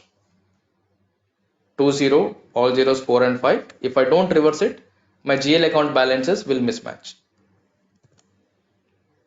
To reverse 4 and 5. To reverse the entries together, I'll go to F.IT. F.IT, company code, fiscal year 2024, reversal reason 01, document number 425. Click on execute.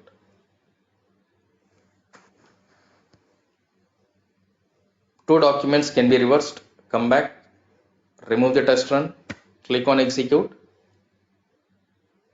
Both are reversed. Come back. Now delete this statement. SA38. This is the program. RF EBKA96. Execute. Application will be 0001. Execute. The first thing that you should do is deselect all. Otherwise, by default, everything is selected. If you unintentionally click on delete, it's gone. You cannot retrieve it because there is no save option. Delete means delete. That's it. You cannot bring it back. You have to be very, very careful. That is why this screen or this entry is always updated with the help of firefighter ID, not with your ID. Click on deselect all. Come down completely. Identify your transaction. This is the transaction. Bank account number ending with 415 and the statement number 5991. 2024 05991 meaning 12345. 5-digit statement number followed by the fiscal year. delete the statement. Yes. Now the statement has been deleted. You are good to reprocess the statement now. Now, once you reprocess the statement, you are not expecting any error messages like this. Because you fixed the problem, there are not supposed to be any error message. Come back. Again, ff_5. But before we do it, let us make sure in the bank main account there is no balance. FAGLB03. This is bank main account. Execute. Balance is 0. Because 2 entries are posted, 2 entries are reversed. Debit credit is there. You'll have to look at the balance here. Nil, meaning there is no balance. You should also understand how to look at the accounts, how to identify the balances. Balance is 0. And come here, same thing. Import data. G empty 940 field 86. Upload the statement. Hello. Yeah. Hello. Ajay, I think exchange rate GL you're not selecting the automatic post, Ajay. Suppose it will come error again. No, Before it is uploading. not. It is not required. That is only to control manual postings. So that has got nothing with to do this. Okay. Okay. Yeah. Now put all the settings again. Statement is re-uploaded. Click on execute. Ignore this information. Continue.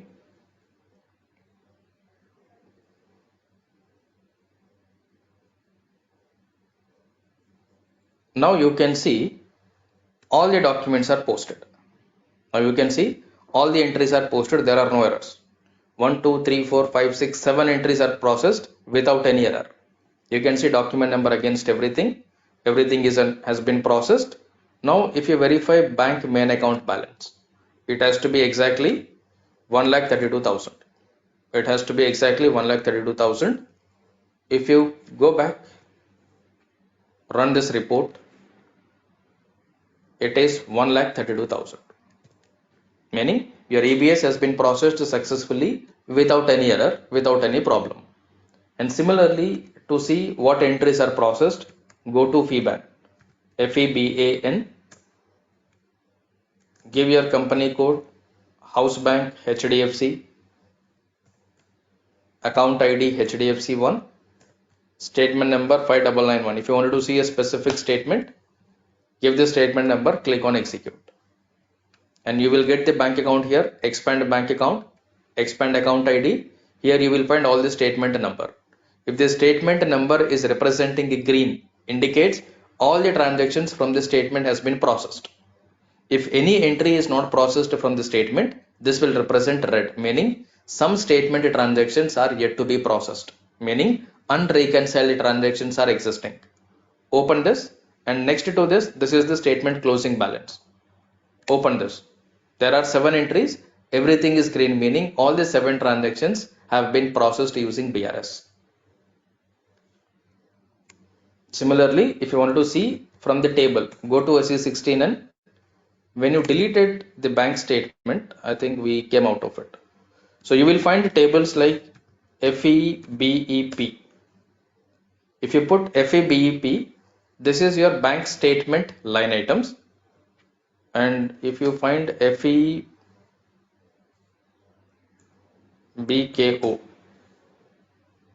this is your bank statement header record. If I put application is 0001 and sending bank, if you open the drop down, nothing is coming. Statement ID, if you scroll down, let's see what information is there. You will find somewhere bank account, account holder, statement number, company code is here, put LEIN, statement number also 5991. Run the report. When you run the report, this is how you can see from the table, because you should always refer the table also, you should always refer the front end screen also to see what entries are there, what is posted, what is not posted. This is the statement. This is the statement that is uploaded. Your statement has got this bank account number. Your statement has got this bank account number. Your statement has got This is the statement number 5991, and the statement date is part of year 2024. So that is why it is taking statement ID as fiscal year followed by the statement number 5 digits in length, 2024 followed by 5 digit. Since you have given 4 digit, it is taking leading 0. Short key, this is something system is going to assign automatically. After uploading the statement, in the backend system will assign one short key number here. And then this is the GL account number based on the bank account number, whatever is there in the statement. Okay, in the bank statement, whatever the account number you have given, from this account number, system will be able to figure out your GL account number from T012K table. If you go to T012K table, if somebody is asking how system will know all these kind of things, you should know. System will pass the bank account number in this table. In this table, system will pass the bank account number. Then it will come to know the bank GL account 13102030, and that is the reason it is showing GL account 13102030. From this, what system will do? It is going to replace the last digit 1, 2, 3, 4. All plus 1, all plus 2, 3, 4, whatever you have given, that is applied to this logic. That is why system is always able to post to the right GL account, because based on the bank account number that is mentioned in the statement, system will identify company code, house bank account ID, and then GL account. And from here, you can identify what is the closing balance, what are the total debits, what are the total credits from the transaction. Your opening balance is 0. Statement debits are 48,700. Statement credits are 180,700. If you go to Excel sheet, look at all the debits. If I put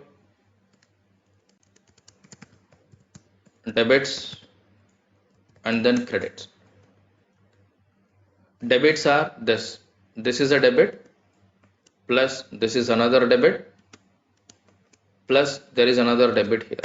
This is your 48,700. If you look at statement total debits, 48,700, meaning the way you are able to calculate, in the similar way system is also able to calculate. Total credit, system is telling 180,700. Come to Excel sheet, is equal to, put a total credits, there is a C, this is credit, plus another credit here, there is another credit here, plus there is another credit here.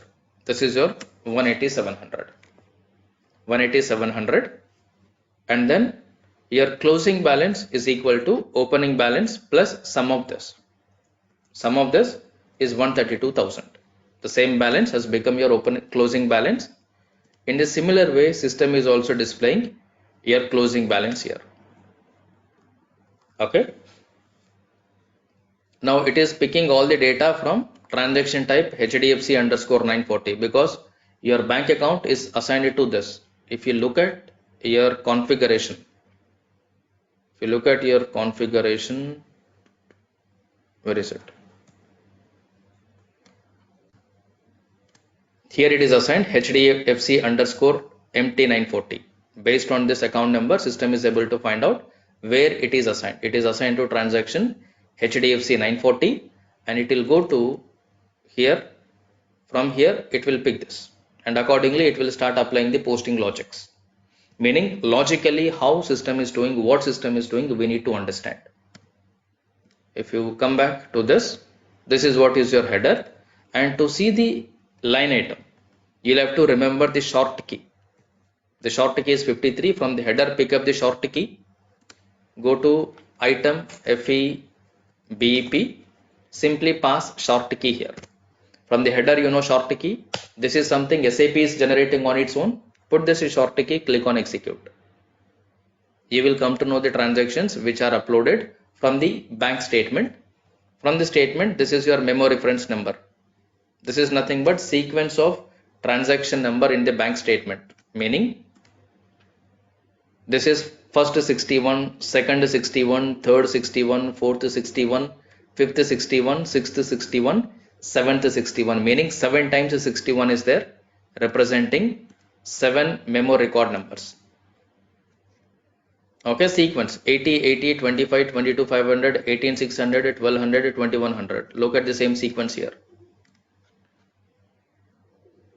80, 80, you have 25, 22,500, 18,600, 1,200, 2,100. In the same sequence, it will align or it will assign one memory record number based on the 61 counting. And come here, wherever document is posted, it will update the document number, posting date, value date, what is the amount, what is the transaction used, what is the posting rule used, everything you will be able to know. Meaning you don't have to do anything. Assignment. What assignment it is taking? This assignment is nothing but your reference, what you are using. Whether system is using reference, whether system is using assignment, accordingly it will update. If anything is wrong, you will come to know why entry is not posted. When you are working on E-BRS, statement is uploaded, entries are not processed, you need to make sure why entries are not posted, what happened after the uploading of the statement. You will not be able to understand if you are here. If you are on FEBAN, let's say, if I put FEBAN here, FEBAN, from here you may not be able to understand why, what is the reason why this is not uploaded. If you know the logics and all properly, you can figure it out what could be the reason. If not, always depend on the table. You can simply download the dump into an Excel sheet, analyze what is the assignment, what is maintained in the document, everything you can analyze so that you will come to know what happened. Posting rule, everything is updated here. Algorithm which is used 15. Like this, all the information will be updated. Now this is all about your MT940 bank reconciliation. Once this is clear, E-BRS is very simple, and after this there is something called search string. But if I continue it, I think it will be too much. I'll give a break and then I'll do. Once we have done this, search string will not take more than 30 minutes. Search string is very simple config. There's nothing complicated there. You are only going to play with 86 for search string. Whatever is there, with the help of 86, you are going to define a search string. Very simple. Okay, search string alone I'll take maybe after some time, but when I give this now, I'll share all the 3 recordings. 2 I'll share immediately, I think I forgot yesterday, and refer this. Once you refer it, search string will become easier, but before search string, this is important. If this is not clear, search string will not be clear. Search string is dependent on this understanding. If you are able to load this statement, only then you will be able to understand search string, because here you are loading the bank charge with NCHG, but the requirement will be under NCHG to trigger different accounting entries. Using one NCHG, how I will record multiple accounting entries is not possible in standard. You need to go ahead with search string functionality. That we will see a little later. Ajay, Oh, yeah. I'm a bit confused when it comes to assignment field and the clearing in a sense. The assignment field will be filled based on the sort keys. No? If you leave the assignment blank, then based on the sort key it will be filled. If you type anything manually, sort key will not come there. Sort key will come into picture only when you leave assignment field blank during the data entry. If you write something in assignment, sort key is ruled out. So we have to ask end user to fill They have to these fill mandatory. assignment field. Yes, Okay, correct. okay, okay. Thank you. Yeah.